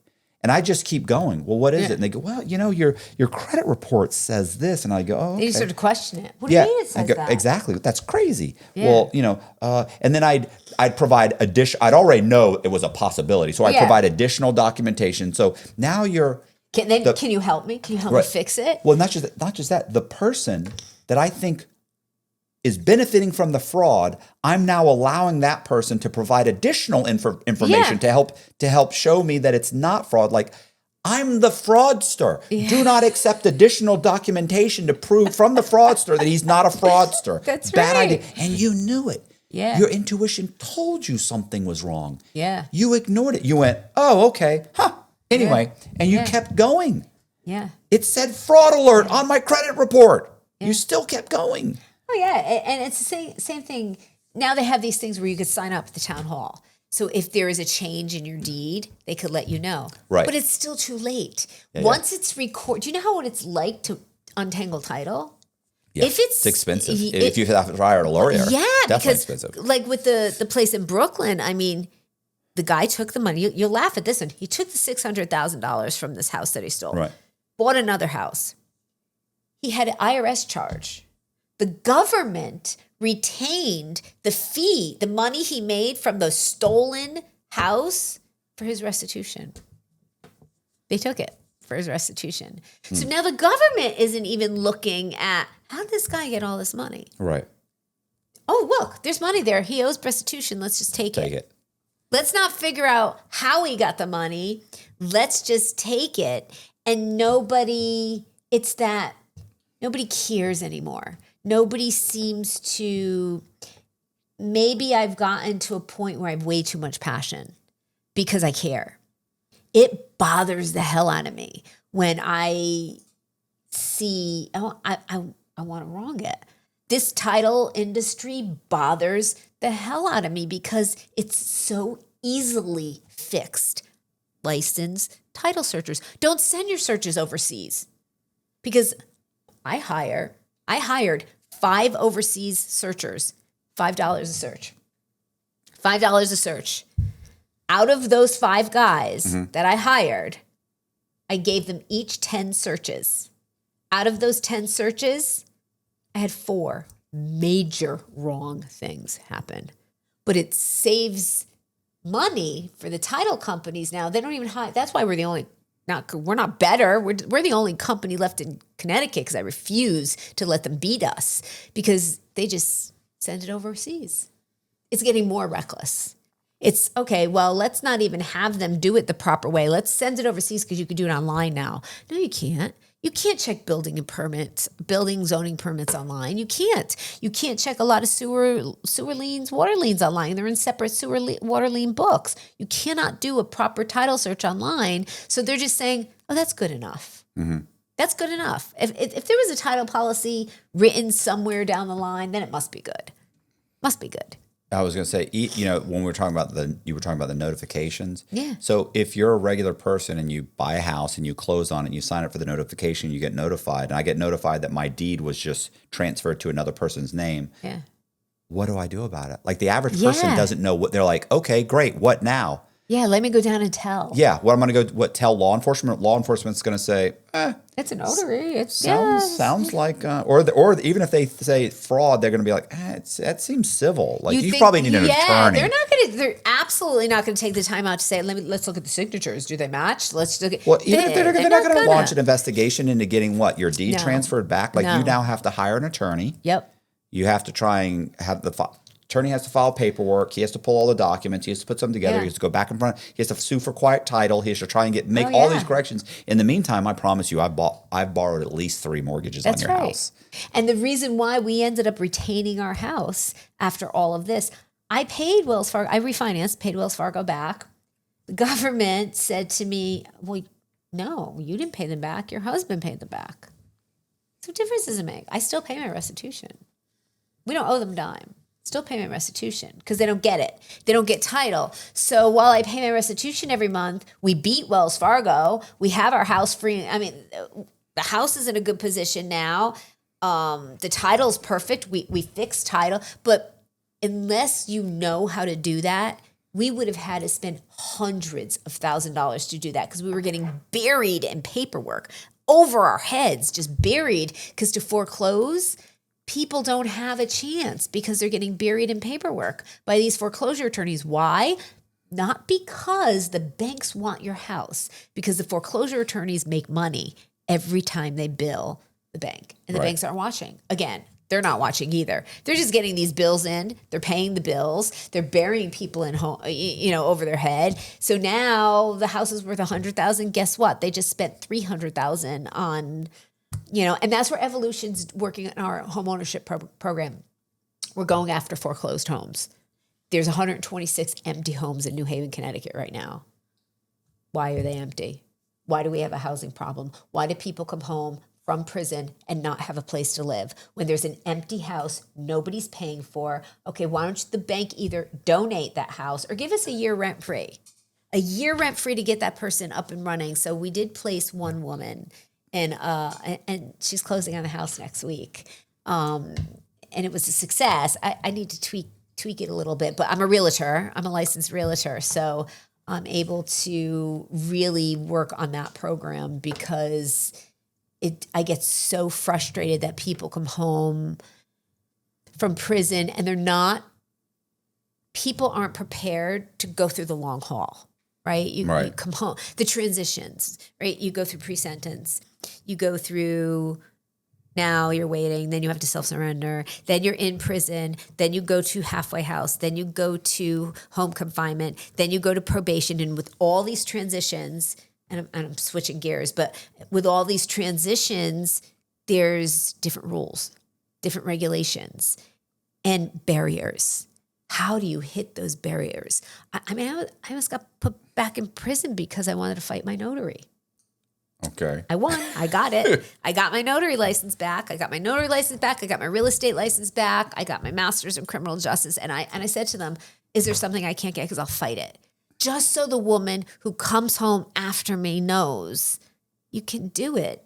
It's not easy, but you can fight it and you can do it. And that's what really Evolution does. We groom women to be successful because the nonprofit, and I'm not going to be liked for saying this, but the nonprofit arena is so sad because they don't do anything. They collect millions of dollars. They say they do everything, and they don't even work with each other, and they do nothing. So we decided we're not going to do that. We're going to try and change. So I intersected home ownership, all the wrong things that bother me with home ownership, all the wrong things that bother me with criminal justice. And I partnered with our board, which is a criminal defense attorney, a correctional officer, a judicial marshal. We put them all together to be able to sit and say, okay, what do you see? What do you see? What do you see? I'd love to have you join because you have a great perspective. But what do you all see on how this could change? Because it's not working with just seeing it from the outside in.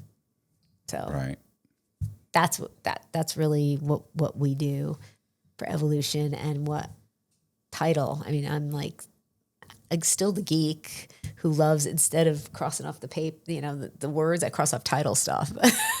I take on the title challenges for our people, but it's interesting. It really is interesting, and I can tell you love the stuff too. I mean, for God's sakes, how long did you commit? How long did you commit deed theft? FBI said, well, my U.S. prosecutor said a decade. I don't think it was that long. It was maybe 7 or 8 years. Maybe 7 They're or 8 excessive. years. They're excessive. They said that I committed fraud in 109 houses, and this was just in the FBI said committed fraud on 109 houses in Ybor City. That was before I went on the run. Uh-oh. I don't remember 109 houses. It seems They have to make it exaggerate because they want to make sure you don't go to trial. Yeah, because if you go to trial, they have to complicate it more. So well, I nobody couldn't could go to trial. I was yeah. extremely guilty. Yeah, me too. I can't go to trial. I would never even. That would have been stupid. Yeah, It was. me too. I was guilty, Yeah. and you know what? I'm okay with saying that because we're not perfect. Yeah. Listen, everybody. Yeah. It's funny. I would, you every once in a while you meet some guy that's like you. Yeah. You know what I'm saying? Like you meet somebody who's got a similar charge. Yeah. And I was the only person in prison that was more than happy to get out and tell everybody what I'd done. Everybody else was like how do you change your name? Or, how do I hire reputation.com that they can bury? I heard they can bury all your stuff down 10 pages down on Google search. And I need to bury those articles on me, which is always just like, you're working on your next indictment. Come on, Matt, that's freedom. I just tell people, Google me. Yeah. Just Google me because, if you Google me, then you make your own. But there's nobody, and no one could say anything about me that I haven't said about myself. Yeah. I'm so imperfect. But it is what it is. And I'd rather be imperfect and say it than pretend I'm not and want to bury my name. Right. It's well, I mean, you're either okay with me. it, Yeah. You're either okay with the person I was and the person I am today. Yeah. Or you can go fuck yourself. Yeah. And that's it's a great equalizer, right? It's a great thing that says, hey, this is somebody that if they're not okay with it, great. I don't want you you don't want me in your life and I don't want you in my life. Yeah, I don't need that. I'm still learning I'm that. good with these people, Yeah, I'm still learning that because I'm going through the cancel culture, right? Because in the space, when you do well in the criminal justice space, the people that you used to do well for, now you're doing well for yourself. So they start to try and, cancel you out. And it's the best thing that's ever There's always those people. Oh, it was so good. Oh, that person, dude, he's a scam artist. He's a scumbag. Yeah. He says, yes. Yeah. All those things. You knew you did something. My attorney said to me, you did something right. You're in 2 textbooks. I'm like, you're right. I did something right. No, I'm a case study now. Yeah. Right? I opened up a textbook in school and I'm like, oh my God, that's my name. Yeah. And I was humiliated at first. And I'm thinking, that's pretty cool because that's Martha Stewart right next to me. I was going to say, the first time I read an article about me, they kept describing me as a con man. And I remember thinking to myself, you don't know me. Yeah. I can't believe they said. And now, whatever. 15, 20 years later, I read that article. I'm like, yeah, that's pretty accurate. That's pretty good. My car was silver. It wasn't gray.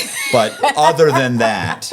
Yeah, it's like I wasn't a real estate agent then. I was a paralegal. Yeah, this says I'm 5'5". I'm 5'6", damn it. So other than that, it's pretty accurate. So. Yeah, and I'm okay with that because I wouldn't have gotten to where I am now. And I'm a work in progress, but I'm certainly not the person 10 years ago who was such a mess and so afraid of failure. Yeah. Like so afraid of failing. Can you imagine so afraid of failure that I committed crimes? Yeah. Everybody's always, Stupid. You know, I would say everybody will, in the right circumstances, I think Yep. pretty much anybody will commit a crime. Yeah. But I also think that, you know, that was my go-to move. You know what I'm saying? Like Yeah. that was my, you know, Yeah. a legitimate guy would have been like, or a decent person would have at least gotten a second job first. Mine was, I'm not getting a second job. I'm going to wipe this out. Yeah. I'm going to fix this. I'm going to change that. That's my go-to Yeah, but that move was all of the mortgage. That wasn't just you were raised that was instilled because it was normal. Everybody was whiting out and cutting the little PDFs because we didn't get the PDF converter back then. I think what was funny about that is that it initially, like guys, you know, when you're doing something different, when the other guys that you already know are a little shifty, you know, are coming to you saying, I got a problem. What's the problem? Right. Yeah. And before you know it, everybody's coming to you, so and you you're like, cross that line that much. They're that like, you're like, they're like, they can do this much, and you know, but I can say, okay, so your issue is you need a bank to say that this guy's had $40,000 in the bank for 90 days. Yeah, bro. Like I don't know what to do. I got you. Yeah. I happen to have already made a fake bank that, you know, I've already, well, how am I going to, but they want me to send the bank statements. I already have blank bank statements. You know, they're like, they're just like, holy Jesus, hold on. I got a thing. Let me change this. What's the guy's name? Okay. Make sure I spelled that right. You know, I'm dyslexic. And then, then you just print it out, put it in, fold them up, beat them up a little bit, stick them in pre-made envelopes. I glue it shut and then tear it open like it would make a copy of the envelope. Well, why? Make a copy of the envelope. It's just extra. It went through the federal mail. It makes it real. Or give them. Sometimes I'd send in the actual color bank statements to the underwriter. Oh my God! Because you get the phone. That is something. They call you up. They'd be like, you know, you thinking, sent us the original. I'm like, oh my God, did I? Can you make copies and mail that back? And I go, oh, and since you got them, can you stamp them like originals? Like, oh yeah, no, of course, knowing. They're not going to call now because they got the originals. Not even realizing, like, I can make a color copy, you know. But if they did, it's okay because the cell phone's right there. I can pick up the cell phone and, you know. Oh, God. Your poor guy over there, he just sits there and shakes his head. Listen, this guy, the first, like one of the first, he had no idea what he was getting into. Was it Mike Dowd? Oh, Mike Dowd was here. He's like a legendary crooked cop. Like our first podcast, Mike Dowd's saying insane stuff. I mean, he's talking about, you know, shaking down people, stealing from them. And I mean, just all kind, like just beating people up and doing all kinds of stuff. And he's sitting there like, what the hell's going on? And by the second or third one, we got guys jumping out of windows, you know, fighting, beating up each other with baseball bats and stuff. And now I have to go back and look at some. Now Colby said when his friends will come to him and they'll be like, yeah, this happened. And, you know, Colby will be like, nah, you know, he's probably going to get out on bond. He'll get bail. Yeah, because they don't really have him for the. Or he'll go, I don't think he'll get 10 years. I think he needs to cooperate. Or he's like he needs to cooperate. Or he's going to prison. I'm like, oh, like that's not bad. Yeah. He needs to get that K5. Yeah, whatever it is. He's going to get a camp. He's going to camp. The first 10 years are the hardest. Yeah. That's what. That was what you said to me. Yeah. I think the first time I talked to you, you said the first 10 years are the hardest. You did 13 years? The first decade's the hardest. Yeah. It's either if people laugh, you can tell if somebody's got a good sense of humor. Yeah. If they laugh or if they're just like, I guess so. You're like, okay, never mind. Yeah, we're not going to be cool. Like, I can tell you don't have a dark enough sense of humor. Yeah, no, you definitely have to have. I do. I thank you for having me on. Yeah, This is so fun. Especially to talk to somebody that knows title. I never get that. Yeah. You know what's funny is, I'll listen. One thing, remember I just told you about the guys would be like, hey bro, like how do you change someone's name? Because I actually, you'll like this. I actually put an ad in the newspaper, good credit, bad credit, no problem, call now, free applications available, and the phone number. People would call. This is back when you could do that. Now you probably have to put it on Craigslist or whatever's popular now. And people would call you and I'd answer the phone, you know, United Capital Lending, how may I help you? I can take it. No, you know what? I can take an application. Hold on, let me get you Tom. Wait, no, you know what? hold on. I'll just take one. I can take one right now. And I take their application. They give me stuff. Right. So I actually, Tom's busy. Yeah, he's busy. So I put him on holds too. Sometimes you put him on hold. You put him on mute, and you sit there for a little bit. You click back. Hello, you still there? Yeah, hold on. You wait. Okay, listen. Tom's busy. I'll go ahead and take an application. Real I don't quick. Hold normally on. do this, but I'll do it for you. I do it for you. Hold on. So I take the application, and then I had taken a bunch of. This was initially how I was stealing the identities, and then So you know what I would do? Because I couldn't pull their credit, right? Because this is when I was on the run. Oh, that's right. Yeah. I would. Oh, you were already on the run. This is when I was. This is how I was doing it. Well, if I wasn't on the run, I'd just go into the file cabinet.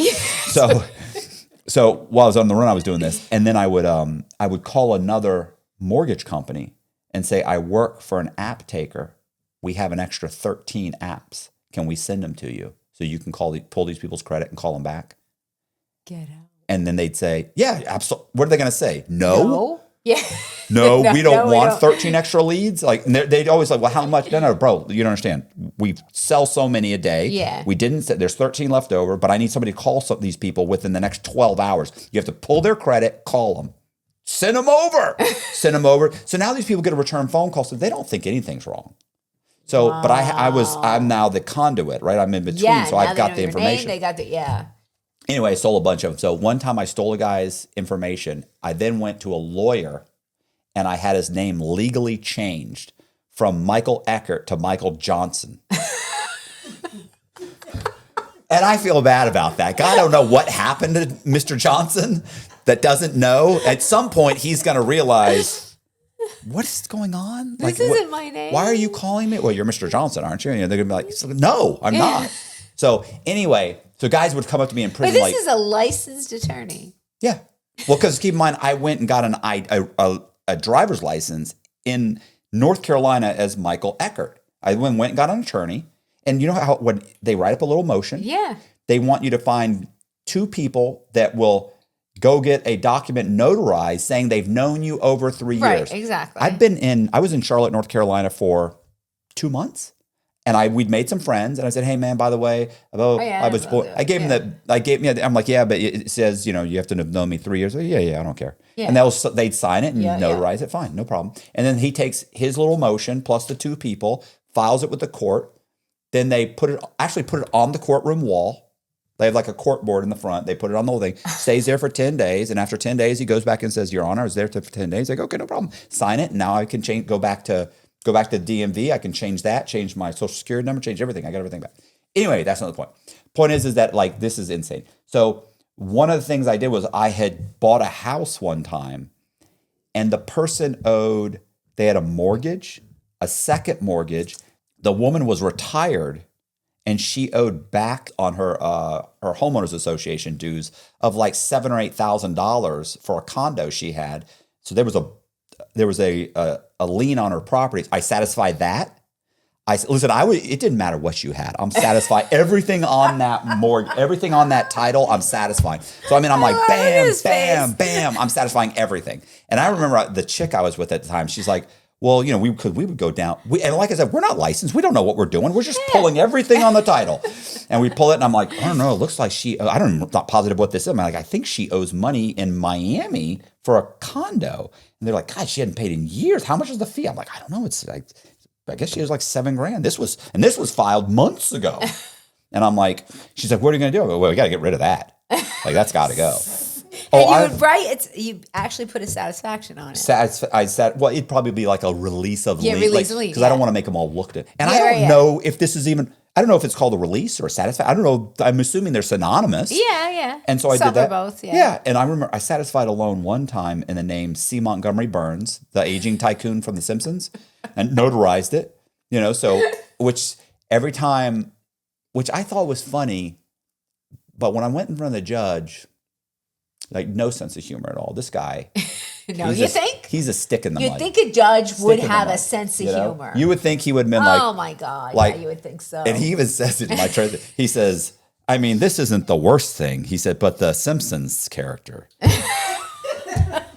and he just kept on going because I'm sitting there thinking, you want to say, like, I'm desperately want to be like The Simpsons, right? Like, Right? come on, That's smart, right? Like, right? come How on, that's smart. funny, right? Like It's how like doing a macaroni. Right. It's kind of like, right? Who has macaroni? Like, come on, like that's how stupid this Yeah. crime. That's how easy this crime is, right? Like, Yeah. I actually had initially filled out Bartholomew Simpson. I was going to have the notary from yeah. The chick she's freaking out. Absolutely not.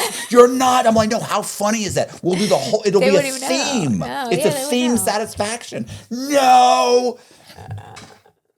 That. Let me ask you, now that you think back, because you have such a great perspective on, I did this, and it is funny when you think about it, right? Like you think about the crazy things you did and where you are now. How are you so accountable? Well, You're so accountable. serious real We quick. need to Like, teach how about half that the when we were women, laughing and right? joking? Half of Now the she's people, all but half accountability. like half the people we know, we need to meet you, because how do you get people that accountability? I try, and they just look at me like, why do you tell people? And I'm like, because it's who I am. And think about how ridiculous I was. And that's where the funny comes in. If you can't laugh at yourself, what can you laugh at, right? Yeah, I don't You have. can't laugh at yourself. I mean, why wouldn't you? You know what I'm saying? Like I have so many. Yeah. I have enough issues than to walk around apologizing all the time or hiding from something. Like I'm going to hide the rest of my life, or like, come on, man. So I'm not what do gonna you all say that. to I'm not gonna do somebody that. who's just been tagged with all this money and they say, I didn't do it? That they didn't tag? What do you mean? They just got indicted for $1.4 million. And the answer is, I didn't do it. Go to trial. Yeah, but they say if I go to trial, I'm going to. Well, you didn't do it. You can prove it in trial. See, that's true. You know what I'm saying? And they're always Yeah. like, well, I can't go to trial. Immediately, The trial tax. Yeah, immediately it turns into, well, you don't understand. See what happened. What happened was that so and so, oh, okay, so Yeah. you did. See, what I get is my attorney told me I can't go to trial. right, because you'll lose because you're you guilty. Because you're guilty. Yeah, right. Yeah. So I'm not being too, like, people say you're so blunt. But I'd rather be blunt than sit there and Well, slowly. I mean, you know, listen, I'm not going to play the victim the rest of my life. It's too fucking, it takes I too can't. long. It's Yeah, too I long. can't do it I either. can't, oh, you don't understand. Everybody was doing it. And I didn't know. Really, you're so stupid that Yeah. you didn't know. Yeah. You'd rather have people think the rest of your life, I was duped by everyone else Yeah. and I'm an idiot. Yeah, as I ran a business. Right. And yeah, right? Then Yeah. I knew that when this guy said he was going to have his brother-in-law say he worked for his gutter company and provide W-2s and pay stubs, that maybe that was fraud. Something was wrong Right, with it. right. Yeah. So, you know, or that you were going to lie. Like, the broker said it was okay. He said it wasn't a big deal. So you thought that it was normal that you were going to go to 6 different title companies, and every one of them you were going to have to sign paperwork that says that you lived in every single one of these houses and all And of they're these your primary primary residents. residents, and every single one of them. What you know what I'm saying? It's like, Yeah. stop it, bro. Stop Yeah. it. Yeah. I get it. It's willful blindness. Yeah. It's illegal. Like that's what, by the way, that's what the term, you're going to hear this a lot in your trial. Willful blindness. Yeah. Well, the broker said that was okay. Like, Yeah. cut it out, man. Stop. Relevant conduct. Yeah. Yeah. It's all relevant conduct. Yeah. You're done. You're Yeah, done. You knew it. Yeah, You know. that's what I So. got that. Relevant conduct. Right. So I'd rather say, I thought it worked out and I was wrong didn't. and it didn't. And I got caught and I got jammed up and now I'm having to do 3 years with you people and I'll be making payments for the rest of my fucking life on Yeah. $6 million or Whatever. however much, you know, Yeah. that you owe, and that's it. And, you know, It is what it is. I used to write true crime stories, right? I was Yeah. locked up. I write true crime. So this guy comes to me and he sees me writing and he comes up, he goes, hey man, he said, you do legal work? And I went, no, I just write guys stories. He's like, okay. And I said, why? He said, well, cause I think he got 3 years. He said, and I'm sure the story subtly changes every time I change it because I can't remember the exact thing. But he's like, he got 3 years. And what he had done was, he said, I'm fighting my case. I'm like, You only got 3 years? yeah. And he goes, I'm fighting my case. I said, I said, why? What's wrong? He's like, well, bro, like I just think that I shouldn't have got 3 years. I go, well, what happened? He's like, well, I own a trucking company, and he figured out that he could that he figured out that Johnson & Johnson, which he was picking up and moving stuff with, they just weren't paying attention. Anything he invoiced him for, they'd get. He said, so I was invoicing him, and he ended up invoicing him for an additional like $3 million over the course of 4 years or 2 years, whatever. And I was like, okay. He's like, so I'm just adding pallets that I'm not moving and charging them. And anyway, he's like, they just never checked. He said, so 4 years go by. He said, eventually he told another trucker that was a friend of his about it. He gets caught. He tells on him. He's like, so anyway, it was $3 million and this and that. He's like, I got 3 years. He's like, what do you think I should do? I think he got like 4 years, whatever. Yeah, but fight it. Yeah. And he's like, right. So he's fighting his criminal beat. I'm like, okay. By the time you're home. Right. And that's what I said. He said, do you think I should file a 2255? I said, oh, absolutely. Hope. Yeah. I said, have you heard this before? No. It's exactly what I said. Hope. So he goes, I said, you should file it. He said, why? What do you think? I said, well, it'll take you about 3 to 6 months to file it. He goes, okay. And he had just gotten here like 2 weeks earlier, 2-3 weeks. He's only been here. And he turned himself in. So he's that harmless. So he's like, yeah. I said, that's 6 months. I said, then they're going to give the government 60 days to respond. They'll ask for an extension. 90 days they'll respond. Then you'll have a chance to respond. And then I said, so that's going to take about a year. I said, then you're going to file this, and that's going to take about 3 to 6 months. Then this, then this. I said, so at that point, the judge has to make a decision. It'll take him between a month to 3 months, maybe 4 months. Yeah. And I said, at that point, you'll be denied. And he was like, well, what do you mean I'll be denied? I said, well, at that point, they'll give you the denial. And he goes, I said, and he goes, well, why the fuck would I file the 2255 if you think I'm going to get denied? I go, well, because by that point, 2.5 years will have gone by and they'll be putting you in for a halfway house.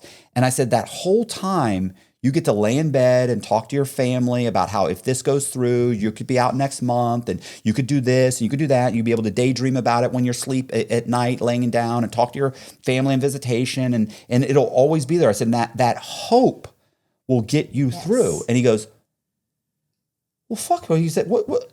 So why would I do it then? I said, because the hope will get you through. I said, by that point, they'll put you for a halfway house. I said, and you'll realize I've only got a few more months and I can do this. And he goes, that's horrible. And I go, you stole $3 million. You have to do some time. I said, what were you thinking I was going to say? You get to steal $3 million and you get probation? Nobody steals. It was $3 million and I thought I could get 2 years probation or 3 years probation. I could go fucking rob a bank right now. Everybody would do it. I got a year and a day, and I wanted to fight it. Remember, Right. so every day I'd write home. What are the statutes? I need to know this every day. I'm like, I got a year and a day. So you know what's so funny about that? He was like, he thought that was the worst thing ever. He thought it was a piece of he looked at me and just got up and walked off, and I thought, whatever. Like, I'm used to pissing people off, so I keep writing. I'd say a month or two later, and I'd pass him every once in a while. He just give me the nod. I'd say 3 months later, 4 months later, I walked by him one day. He was just mailed off my 2255. I go, you're on your way, bro. You're on your way. He'd be like, look at me like he's pissed, and I keep walking. Months later, one day I walk by. He'd say, judge just gave the government gave him 60 days. I go, man, you're almost out of here, bro. You're out of here. You are out of. You better. Who are you going to give your tennis shoes to? Who are you giving your tennis shoes to? You know. And the next thing you know, a couple months later, he's like, government asked for an extension. I'll be like, what? 30 days? You got 30 days. Okay. Sperry's? Keep walking. A couple months later, he'd be like, we put it on motion. You got it? Okay, cool. But you're good. You're good, right? You got a powerful argument. And he'd be like, yeah, I know. A few more months. Listen, a year or two goes by. We're doing this every once in a while. And then finally he's like, got denied. I go, oh man, sure, that's fucked up. I'm so sorry, bro. I go, that's fucked up. I said, when they put you in for a halfway house? He was next week. I'm like, yeah. Maybe a month or so later, he's like, hey man, he's like, I got 6 months halfway house. I'm going. He's like, I got like a month left. I'm like, good for you. Good for you. Well, you're sitting there for freaking 13 years. Oh, of course. Oh, listen, I can't tell you how many people I saw leave, come back on violation, leave, come back on violation, get their paper quashed, get a new charge, do their time, come back on violation again.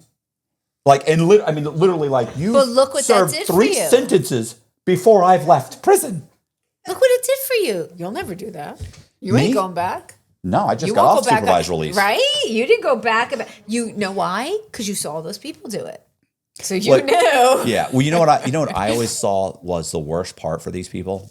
What I realized was the common denominator was almost none of them were appreciative. None of them were humble. If you get out of prison with your delusions of grandeur, Yeah. you're coming back. Yeah. Oh yeah, man, I'm gonna get an apartment. I'm gonna do this. I'm gonna do that. I'm gonna do Yeah, that. You're working at Dunkin'. Yeah. You're Exactly. working at Dunkin'. You're a barista. But I got out and I was like, they're like, what are your plans, bro? I'm like, I'm thinking McDonald's, bro. I'm thinking McDonald's and living somebody's. Really? I thought it was going to be barista. No. I was looking high. That's what I tell you right now. I dated a chick that was a barista. She said that shit's hard. Yeah, but they're good. She did. She was like, They no. can do that. Boom. You No, got whatever see, you you want. have much more energy. You're much more energy than me. No, I'm thinking like fries. You know, like you stir them up. Oh, yeah. I want to do the barista. I don't want to do a lot of. And you have to have horrible memory. caffeine. Horrible memory. Oh, I have a can't- horrible I can't memory be involved too. in that. The I can't. caffeine would definitely help And your people, memory. and honestly, I don't know that I could. I don't know. I could put up with people's attitude, like, "Oh, you gave me this and this and that." And I could do the, "Oh, golly gee whiz, sir, I'm so sorry. I apologize." The problem is, I feel like I'd get really behind, and might get to that point where it's like, "Bro, you better drink that shit." I'll come over here right now. I don't give a fuck. On the plane coming here. We were on a 2-hour plane coming from New Haven to Florida. We were sitting the first 2 rows. We had oh my God, the staff was laughing hysterical because there's one woman in the back. She's going, we were being too loud. Right. She kept going like this. So we had this great gay guy who was there. He goes, honey. I said, I couldn't. I said, I get up there right now. He goes, honey, let me get you some earbuds. Right. So for some earbuds, I was dying. I said, that wouldn't be me. I'd be like, you don't like it? Get the fuck in the back. Bond out. Did you ever hear bond out? That's something that there's all these sayings in You prison. chose You know, this oh seat. yeah. Guys are like, oh, it's too loud for you. Bond out, Bond motherfucker. out. Yeah, that's your fish. Shouldn't have got yourself Get here. out. Should have thought about that when you were robbing that bank. When you was conning all them people, Cox, you should have thought about that. It's gonna be loud in here. All right, man. I'm good. Thank you. With the fan. The women's prison's the fan. The fan. There's no fan in They have, those big industrial fans. All of a Wait, sudden, where were you in the state? we're in the feds. Criminal feds camp, big industrial fans. Women would be running across the fan across the camp with these big industrial fans, and then you have the women chasing them. That's my fan. It's like, are you kidding me? Where are we? And the fan's too loud, and I'm cold. Turn the fan down. I'm taking that damn fan. It was the fan thing, and these are big ass industrial fans with the big long poles. And Yeah. these We girls did have some of those, but we only use those when the ACs. If the AC went out, We had The no AC. Who doesn't have AC in federal prison? Danbury Federal Prison. Oh no. That is Where it was 90 degrees. anytime someone says to me, "Yeah, I went to state prison." Do you know what most people like? You have a go-to thought. Yeah. Most people is like, what is it? Assault or this. My first thought is when someone says federal prison. My first thought is always they don't have they don't have air conditioning. Yeah. Like the idea of being in Florida with no air conditioning. Yeah. Oh, that to me is Danbury that's the torture. Was torture. Yeah. It was that like laying there and then all you'd hear was them fighting over fans. And then the fans would be good. And then of course you get the COs, I'm taking the fan away. And you're like, no, please don't take our fan away. Take the microwave. Yeah. Or that would do that with the TVs. They'd be Yeah. like, we're taking the TVs. Like, stop, bro. You're not taking the TVs. You know for a fact everybody's going to come out here Yeah. screaming and hollering, playing cards. It'll make you miserable. Yeah. You're giving that back in an hour. Yeah. We had one CO. One CO to 276 women. In a building that was only to be held 160. It was crazy. Bond out. We had fun. Rub some dirt in it. This is what my wife says all the time. Rub some dirt in it. Dirt in it. We would make, we'd take the coffee and we'd make big coffee. We'd melt chocolate around it. We'd be popping coffee beans all day long. Yeah, they could make some shit in there, boy. They could make some Yeah. good stuff. Like I had a buddy named. They called him. The nickname was Slow Motion because he had two hernias. I didn't even want to know. He had two hernias, Slow motion. so he moved very slow. He had two hernias they wouldn't fix, so he moved real slow all the time. They did try and help him. They told him, medical told him, they said, stop eating the hot sauce. And he said, I don't eat hot sauce. That helps. I don't eat, the leading cause of death in Coleman was medical. Anyways, you were in Coleman. Yeah. So slow motion would make, and we ended up calling motion. Yeah. So they called them motion. Motion. Motion would make the best iced coffees. I mean, like Starbucks. Oh, I had Like, the best fettuccine Alfredo I ever had. Yeah. with cremora. I had the best.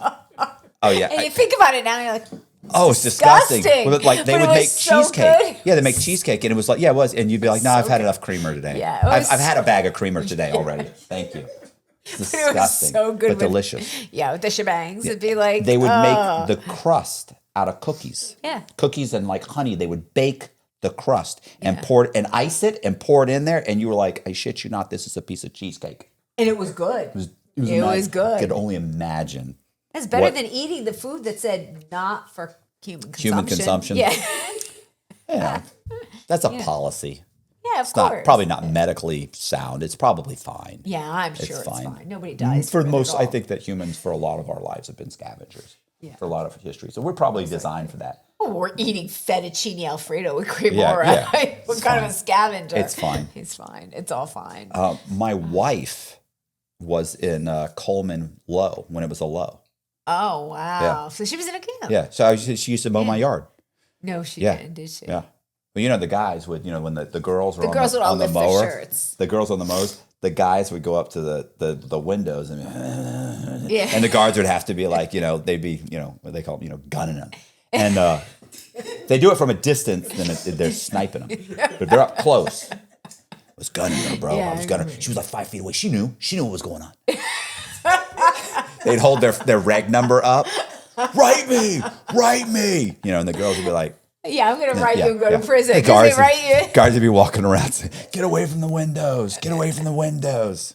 We had this one woman who had a boyfriend down at the Danbury men's prison, and she'd send her picture down there. I'm like, you're going to get caught. You're Right. sending your picture in your uniform. Like, you're taking a picture Right. up here in your uniform. You're sending it down to the camp.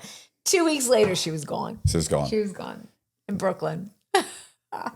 It's like, what were you thinking? You're sending your picture down to So the... you didn't have time to take RDAP. No, Oh, no. okay. We didn't have it in Danbury. Danbury doesn't have RDAP. Yeah, Danbury's got 3 prisons now. my wife did 4 years. Oh, Yeah. wow. I think she got 5.5, almost 6 years. I think she ended up doing like 4, a little over 4. That had to be hard, both of you in. Well, no, we didn't know each other. Oh, you didn't know each other I then. met her in the halfway house. Oh. I met her in the halfway house. She's the one I wore down. I wore her down. You stalked. Yeah, I You stalked her into. Okay, yeah. Yeah. Did you feel her calves the way I felt Dave's calves? No. He was planting a tree one day, and I said, your calves are really, like, I'm such a loser. Like, I'm like sitting here touching this neighbor's. I'm like, yeah, I definitely am a loser. Your calves are like Popeye. And I'm like, what is wrong with She's you? caressing my calf. Yeah. And he's like, this girl's a nut. Yeah. An absolute nut. And couldn't understand why you'd always run when I came around. Oh, good times. Good times. Right? And now look at us. Yeah. Yeah. I was gonna say it's always funny. She'll go because we'll be laying in bed or something, or she'll every once in a while she'll sit there and we'll be on the couch. She didn't do this anymore because we got into an argument and I mentioned it, and so now she won't say it anymore. She's like, I'm not gonna say it. I was like, that's fine. We'll be doing something and she'll look and she'll go. She up until a week ago she did this. She'd go, "You're so handsome," and I go, "Remember when we were in the halfway house and you told me that you didn't date guys like me?" And she was like, "Shut up," And I'd say, "Remember that? You already told me I make fun of guys like you. You're a city boy. I would never." You remember you said that? Never. Never. Like what I said to you the other day. Remember when you had arms? And now every day he's pumping iron. Yeah, it I'm doesn't like, take much. It'll push you over the remember edge. That time you had arms. Women are brutal. Yeah. We do. God forbid you say something like that to her. No. You couldn't. No, I just can't couldn't. say anything. He can't even say, "Oh yeah, that's a nice." I'd have to just I'd say be you're like, "What did you say?" it's just got to be you're so pretty. And so here's the thing. I would say it so often initially when we started dating. I'd say you're so pretty. You're so that she'd go, I am not. Oh my God. She got to a point where I just stopped saying it. Now it's always like, you never tell me I'm beautiful anymore. I'm like, oh my Same. God. Yeah. Oh my. And then if I do, she's like, you're lying. What is You're just this? lying. but you are beautiful, baby. And then I'll say to him, I look fat in this. God forbid. No, that's a he says, not falling maybe a for little that. frumpy. No. And then No, you just got to say like I'm not falling for this. I'm not doing this. I'm not doing this you know right why? now. Because I say Walk to him, away. I have to call my son because my son will tell me the truth. Right. And then he gets mad and he's like, okay, maybe a little frumpy. And I'm like, really? You think I look frumpy in this? You bought this for me. It is. can't win. It's a horrible situation. It is. Yeah. Yeah. Relationships are. Yeah. Yeah. Relationships are hard. Imagine doing that while you're in prison. We stayed married through the whole thing. Oh no, bro! I wouldn't. Yeah. No, I couldn't. I always talk about this one guy I'd met. And I've told this story probably 5 times in the last 2 months. Where it's real quick though. Is what this guy when I first got arrested. I've been arrested 2-3 weeks, and this guy's getting called to visitation all the time, and he's getting like 1 or 2 letters a day with photos in them. Wow. Okay. And that was he comes in, he opens them up, he'd read the little note. He'd look through the pictures and tear them up because you don't want the other guys to get them. And Yeah. the chick is gorgeous. I'm like, bro, who's that? He's like, yeah, that's the chick I used to date. And he'd tear them up and throw them off. And he'd go, yeah, this is us at such and such. And then he'd tear them up and throw them away. Because you don't want the other guys to get a hold of them. Yeah, weirdos. So, and then I was like, what's the deal? She's writing you up. He's like, oh, she's not. I broke up with her. He's like, we'd been dating a few years. He goes, this isn't my first bid. He goes, he'd been locked up for a few years before. Yeah. He said, I got out. He was in a car. He was driving some guy around that had drugs on him. They violated whatever. He got 3 years. I forget what he got. But anyway, there was a gun or something. I forget. Yeah. He got 4 years, 3 years, whatever it was. And he's like, so I broke up with her. I said, look, I'm going to do the time. She said she was going to do the whole time with me. And I said, no, I'm going to do the time. And if I get out and you're available, that's great. But I don't want to hear from you. I don't want to. And I was like, why? He's like, you don't know yet. You just got here. He said, Yeah. I don't want to be that guy on the phone Saturday morning screaming at her going, where were you last night? Yeah. Why didn't you answer the phone? Or talking to somebody who saw her at a club. And he said, those guys do really hard time. Yeah. He said, and I don't want to be that guy. I don't want to do that. Yeah. I'd get the phone call from my son. Dad's on the deck on his phone talking to somebody. Oh, what a little, Right? oh. He'd come to visiting and he'd have to see me first. And they'd fight. The kids would fight. I need to see mom first. I need to talk to her about something. And the only time he'd come in is he had to say something about him. He'd go, I think Dad, he's got something weird going on. I'm like, your grandmother cooks for him every night. He's running my business. Yeah. He's here. What do you think? No, he's on the phone. He's doing something. My God, are these your kids? Yeah. Oh, hell no. No. You little fuckers. I said my son's he's like my angel. Oh, no, 31. absolutely not. He's still my angel. He'll still sell him down the river. No. No. Oh, no. Yeah. And, my wife does. It's funny. She'll be doing something that'll take hours for her to respond to a text. Yeah. Think anything, whatever you're. Yeah, you're now working, it's too late. Yeah. Now it's 20 years. Isn't it funny? Yeah. I say that, I'm like, look, but if I don't immediately respond, Yeah. well, why didn't you respond? What are you doing? This and that. But and then I'll be like, first of all, I'm 5'6". I'm 20 pounds over fucking weight. I barely work out anymore. I'm 55 years old. Nobody wants me. I promise you.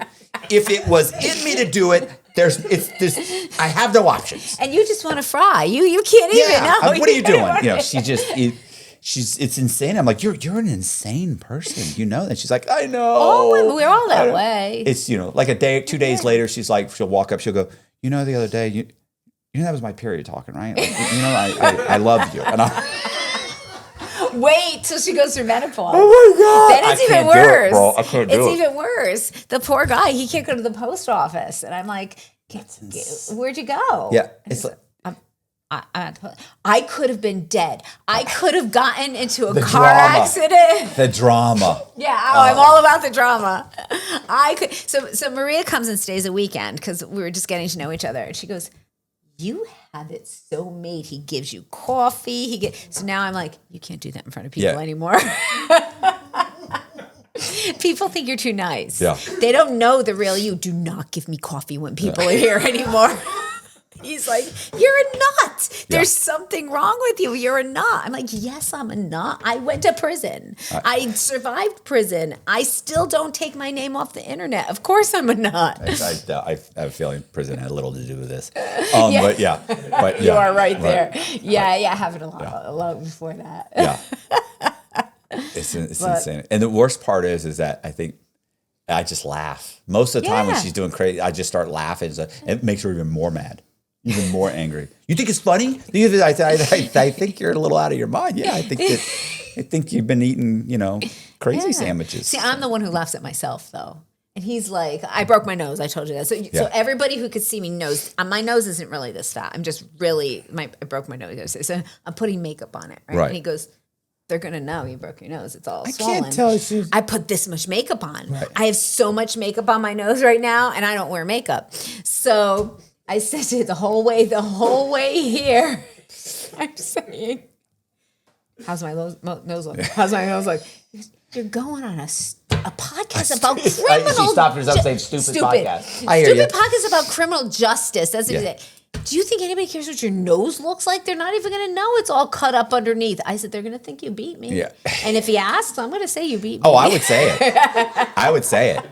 Yeah. I definitely would be. You beat me. Yeah. Yeah. So I do the whole, like, if Jess goes to like grab my arm or something, I go, don't touch me. I do that. And people look, she gets embarrassed. She's like an introvert. Like, I could care less if everybody looks. Yeah, me too. I can care less. And he's an introvert. Yeah. So it's the same thing. I get to, I'll call him out, or he'll be across the room and I'll be like, Dave, scream it. And then I'll call him Sparky. Oh, don't call me that. What is wrong with you? And I'm like, well, you don't like that name. And everybody's gonna think you call me that. I go, Sparky. Yeah, don't let me. Yeah, don't let me know it bothers you. That was your first mistake. Exactly. Now I know. Now I know how to bother him. Yeah. Dumb. Well, it was great chatting with you. It really was. I'm glad we came and did this. So evolution, we follow women from the minute they get indicted throughout their entire journey through the criminal justice system. We never leave their side at all. They're given peer mentors. We have women inside prison waiting for you. So when you get to prison, they can teach you. And while you're in prison, we also have kids that are paired with your kids. So your kids are never alone. Your family is never alone. We have husbands that speak to husbands. We have teenagers that speak with teenagers. We will never, ever leave. If they have a question, if there's an issue with visitation, we help with that. We have really good relationships within the Bureau of Prisons. And if you want to get in touch with us, it's www.evolutionreentry.org. You can donate. You can visit us. You can give us a call if you know anybody or if you're into trouble, and never a fee. Never a fee. Hey, you guys, I appreciate you watching. Do me a favor, hit the subscribe button, hit the bell so you get notified of videos like this. Also, we're going to leave all of Jackie's the links to her website so you can go there and donate and follow. And I really appreciate you watching. So go in the description box, click on the links, go there. She's taking donations. And I really appreciate you watching. Thank you very much. See ya.